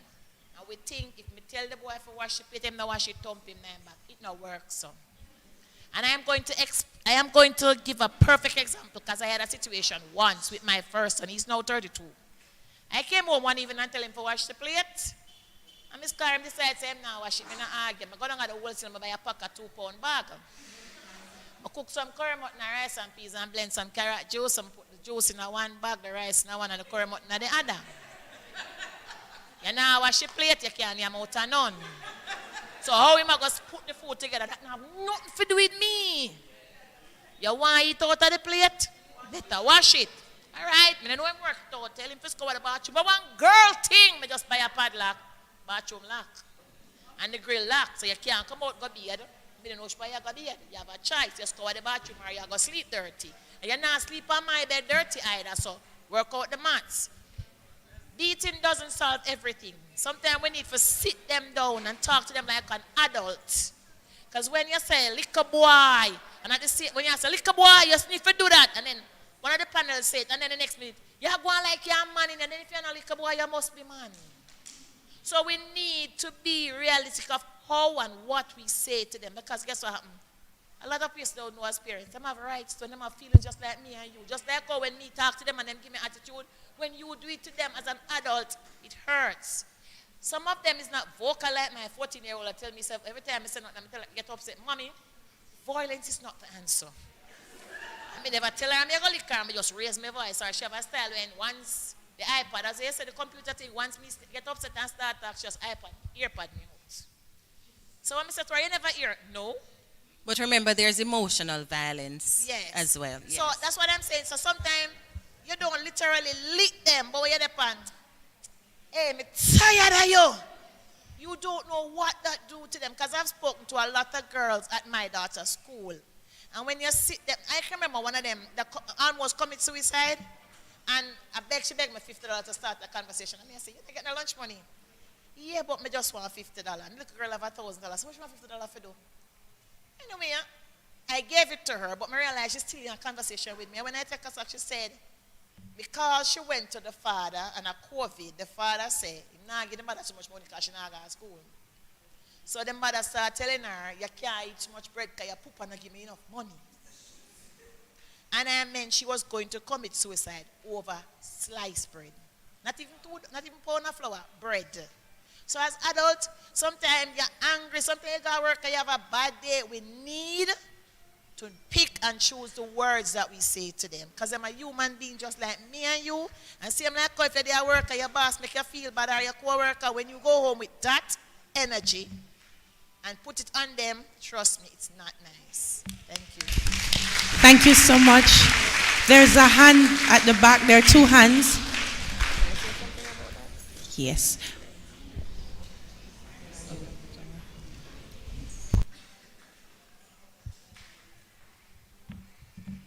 Evening, everyone.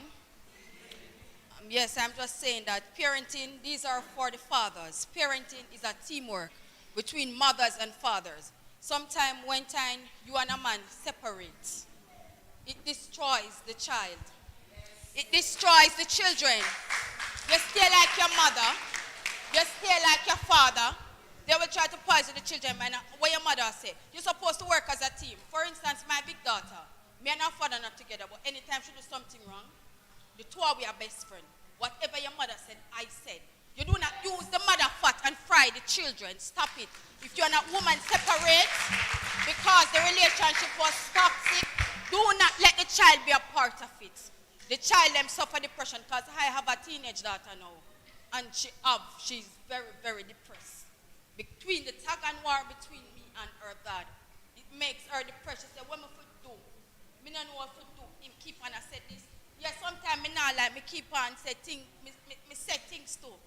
But sometimes I sit down when I calm down and I talk to them, I sit down and I pray with them, and I sit down and I talk to them, I say, what is the problem? And she said, when they say that I feel bad, as I talk to her, she get angry, she have expression on her face. She have expression and she have muscle up, and she's not a girl, and she have muscle up. And she taller than me, she have muscle up. But the men them need to play them part, whether you and the woman left because the relationship was not healthy, play your part. Be a part of the child. Do not spite the child because of the mother. You know that you can do more. Because we're living in an era now where the girls, the boys, them are get misled by material things, by needs and wants. And all of these perverts out there, all of these people out there is always the child's friend first. It's their friend and their comforter first. So daddy, try to be your daughter comforter. Try to be our comforter. Thank you so much. I see that hand at the back. Give me 1 second, please. Our keynote presenter has to go. And so just 1 second, Ganesh, before mommy asks her question. I'm going to allow the parent who was prepared to do the vote of thanks to just properly go through that so we can thank Miss Carr as she has to go. It's been a busy month for her. I know our other panelists have other functions as well. Let me hear from my producer before she fire me. I'm good? I can go ahead? Okay, come.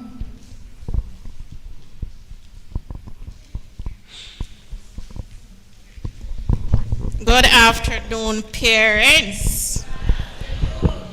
I have no regrets.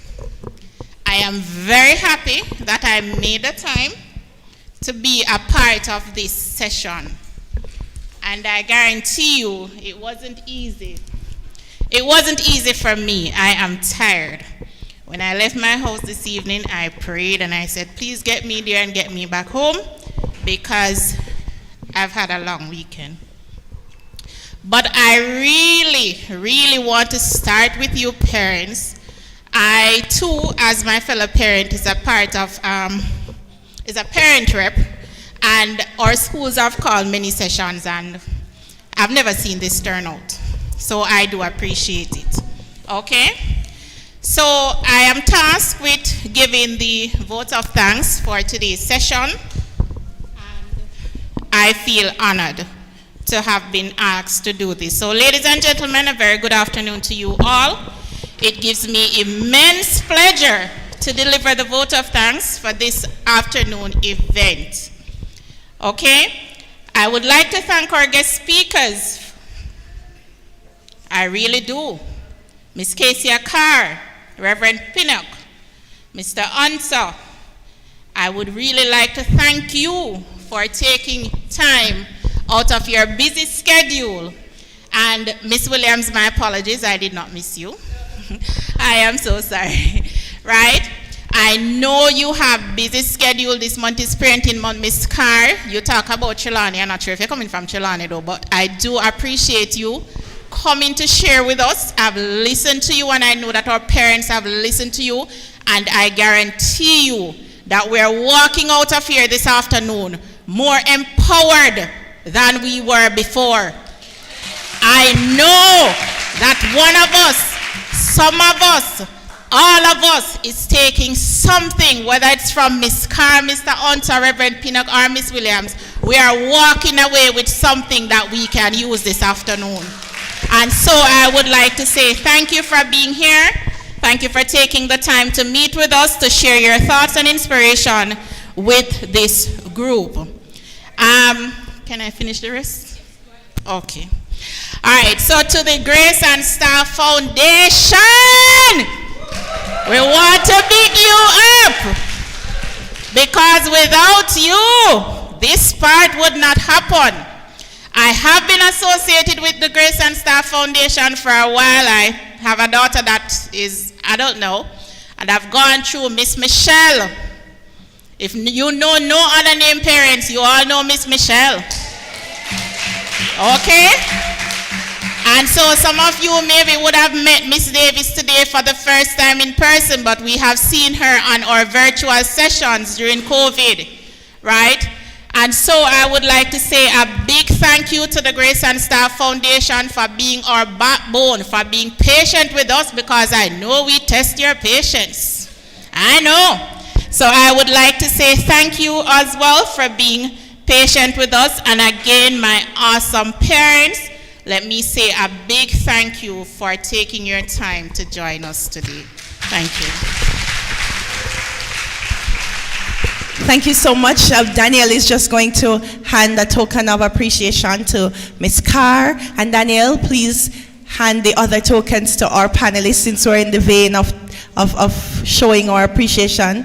I'm not going to say thank you again. I think our parent representative did an amazing job. Put your hands together for her.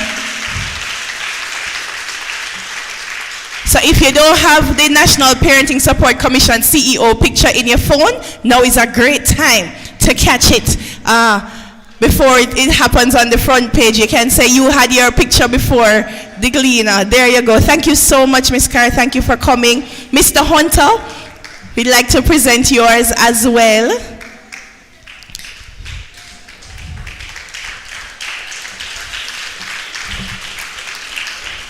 Thank you so much, Mr. Hunter. Thanks for sharing. Thanks for reminding us about the focus that needs to be on our men and our boys. Wait, him and Daniel look alike a little bit, don't it? Bishop Pinnock.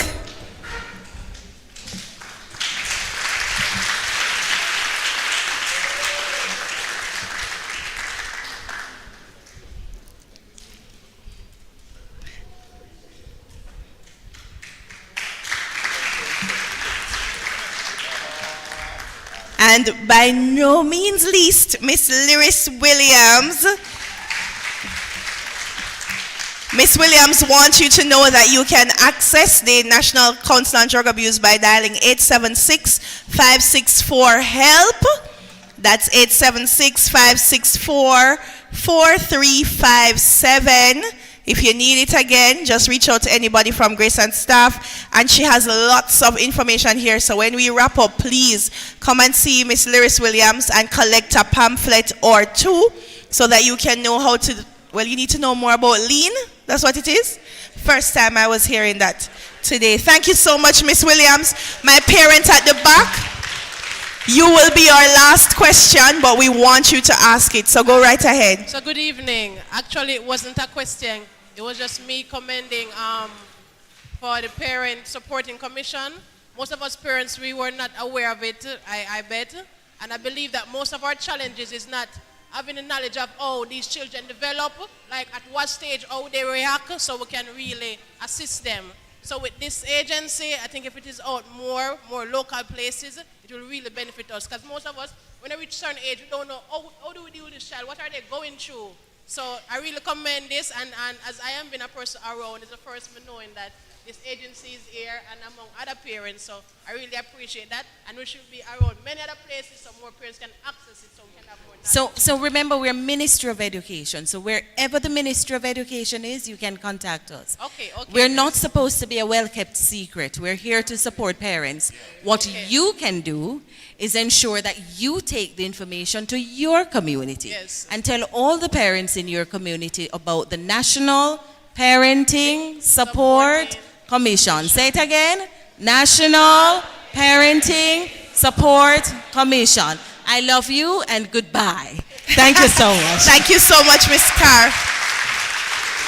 Ladies and gentlemen, we are on home stretch. Remember to know your village, acknowledge the strength of your village, and establish a new way of life. Remember, we have a heart problem, right? So we need to get back to loving our neighbors as ourselves. And more show and tell. Don't just do as I say and not as I do. Big question. Someone is influencing your children. Is that person you? And never forget that we have to keep a keen eye on our males and our boys. And there's a lot of talk about time being spent with our children. You want to know what time is it now? It is time for some entertainment from the Majestic Gardens Performing Arts Group. Clap them like you know they're awesome, because I do. Make some noise for them as they come.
Well, permit me to flip my hair and boast a little bit. We have amazing parents in the audience, am I right? And not only that, we have talented students that we get to work with every day. We had the STEM Center Music Group at the beginning, and we have our friends from Majestic Garden. So just come off the stage, put your hands together for our youth, our future. So we have a few giveaways. We still have giveaways, yes, produce? I'm going to ask a few questions, and I will not be the judge because nobody is going to vex with me. But if you were listening any at all, you should be able to have the answer. My first question is going to be for somebody on YouTube. Hear me now, YouTube person. you alone must put the answer in the chat. The first one I see will be the winner. I wrote my questions down. Here we go. All right, YouTube, this one is for you. There was a question that the National Council on Drug Abuse representative, Lyris Williams, asked at the beginning when she spoke. A very important question. Maybe it's like 2 questions rolled in one. Put it in the chat, and there is a gift for you on YouTube land. Next, questions for you here in the audience. Ms. Carr spoke about 3 pillars that were surrounding the Reignite the Village theme. Raise your hand if you can share those 3 pillars. Who did I look for? Who for hand go up first? Over the side there, I love the honesty. Missing the purple, go ahead. Shout it out. I don't see the answer from YouTube yet.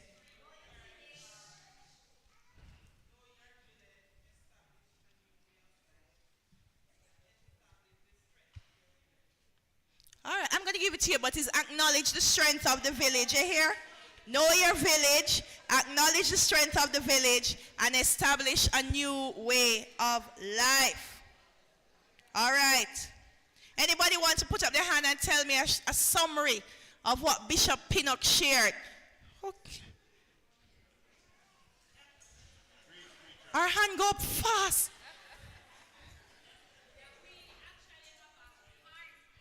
She made notes. So we have a heart issue in our society, and we must start showing instead of just telling.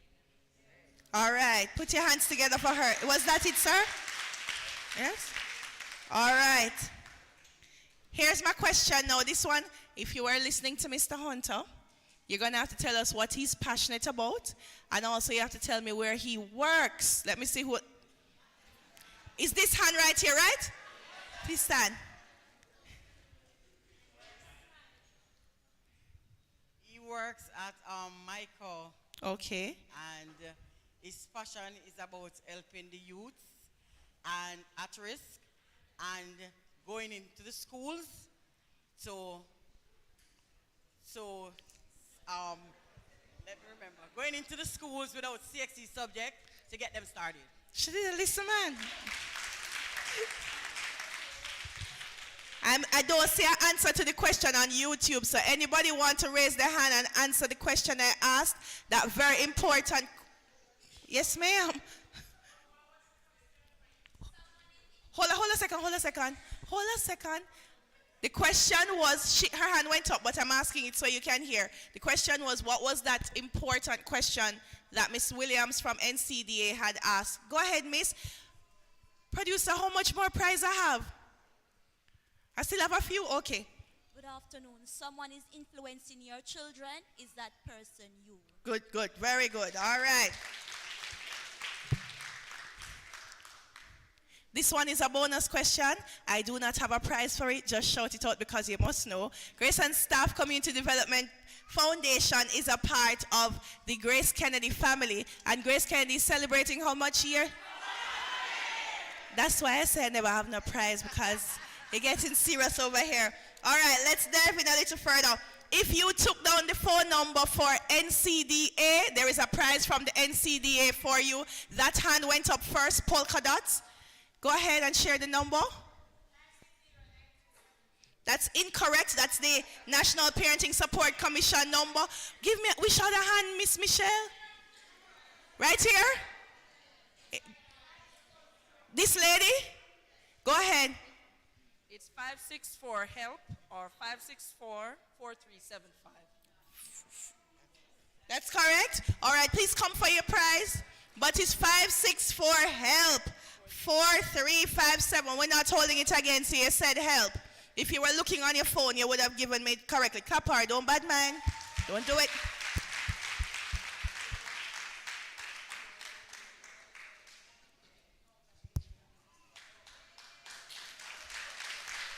I have more. All right. Anybody can put their hand up and tell me 3 staff members from Grace and Staff Community Development Foundation. I saw a hand way around the back, behind, round there. Say, yes, miss. Not you, pink dress, behind you.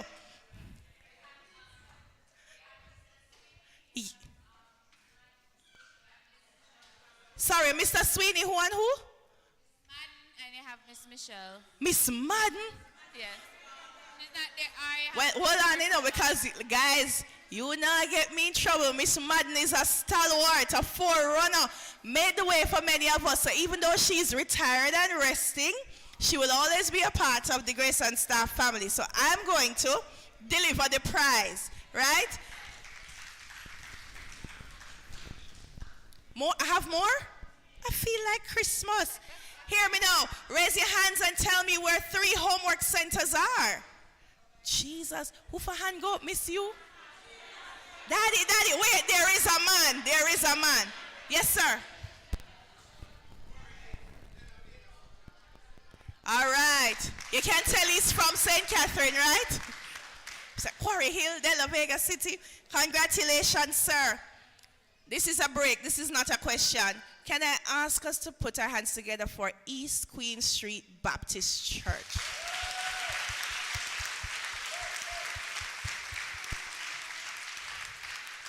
Now we struggle to find a space that could, we have big faith. We didn't know that all of you would show up, but we believe that you would, and the only place, because none of our centers could hold you. And the church opened their arms and all their resources to us, and we want to say thank you. Thank you very much, Mr. Anderson and the team. We appreciate it. I think we'll be back here. I think we'll be back. But here's the thing. How much more I have, Miss Eubank? 1, 2, 5? We're not going back with anything. Everything given away today.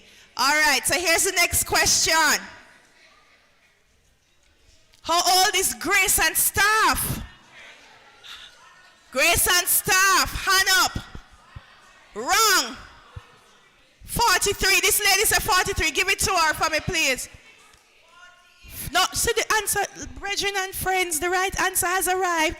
43 years for Grace and Staff Community Development Foundation.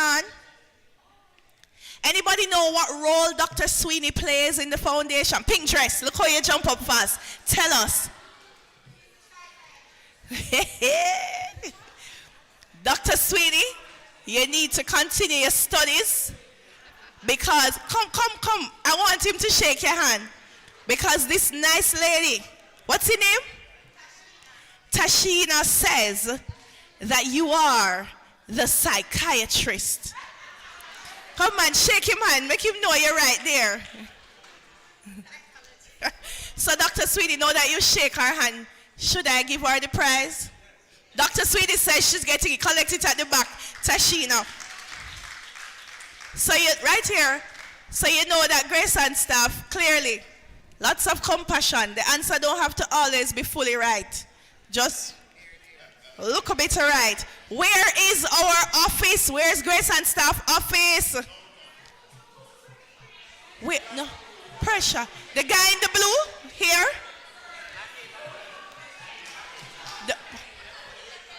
Sorry, they are disqualified. Are their parents? Are they parents? Oh, can't do it. Oh. How much? I come in, sir. How much? Okay, Ganesh, Miss Eubank, there's a gentleman, raise your hand, sir. He said 2 Duke Street.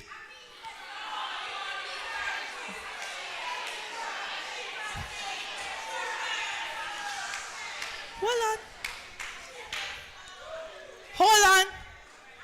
Wait, no, man. See there.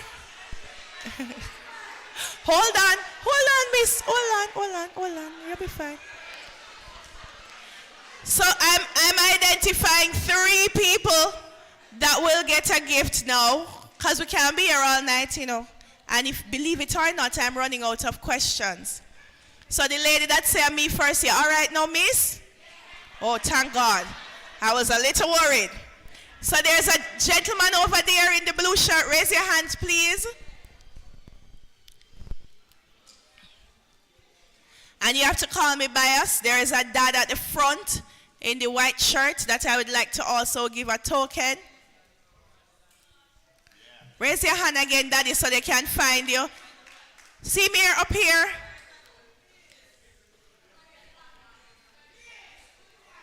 Good night.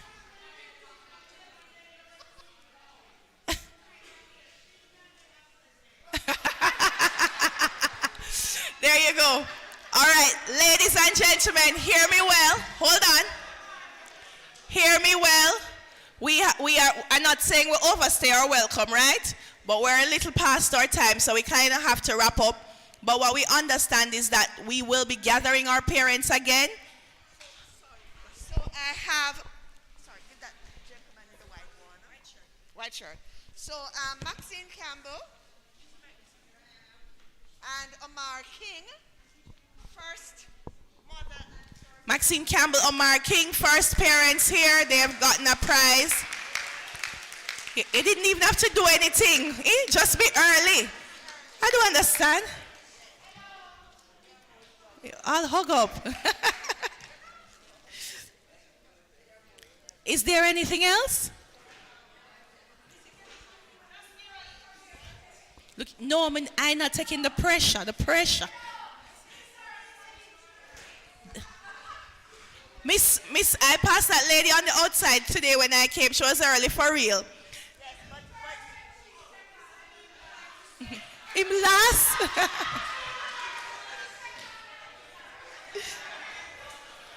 All right, guys. Shh. Parents.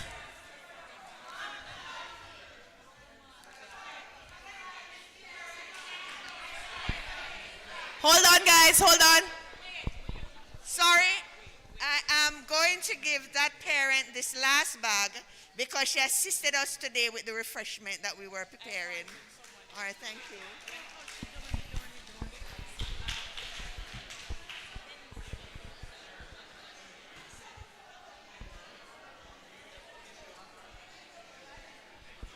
Yes.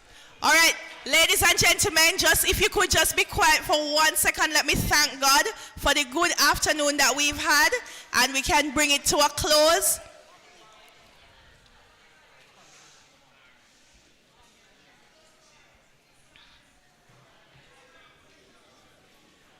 Just look around. If anybody beside you talking, tell them we're about to pray.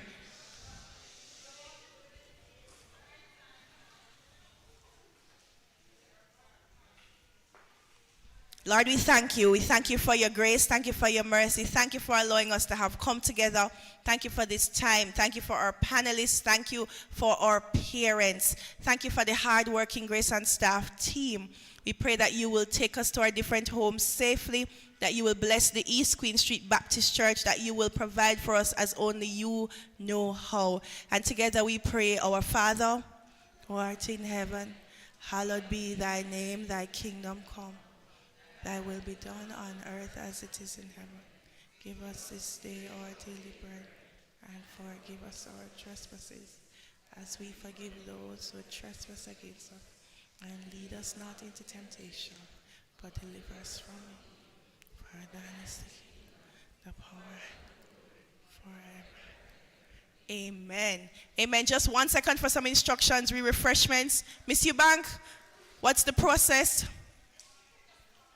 Just go to the back and just grab and go. Thank you so much. Thanks for supporting. Travel home safely.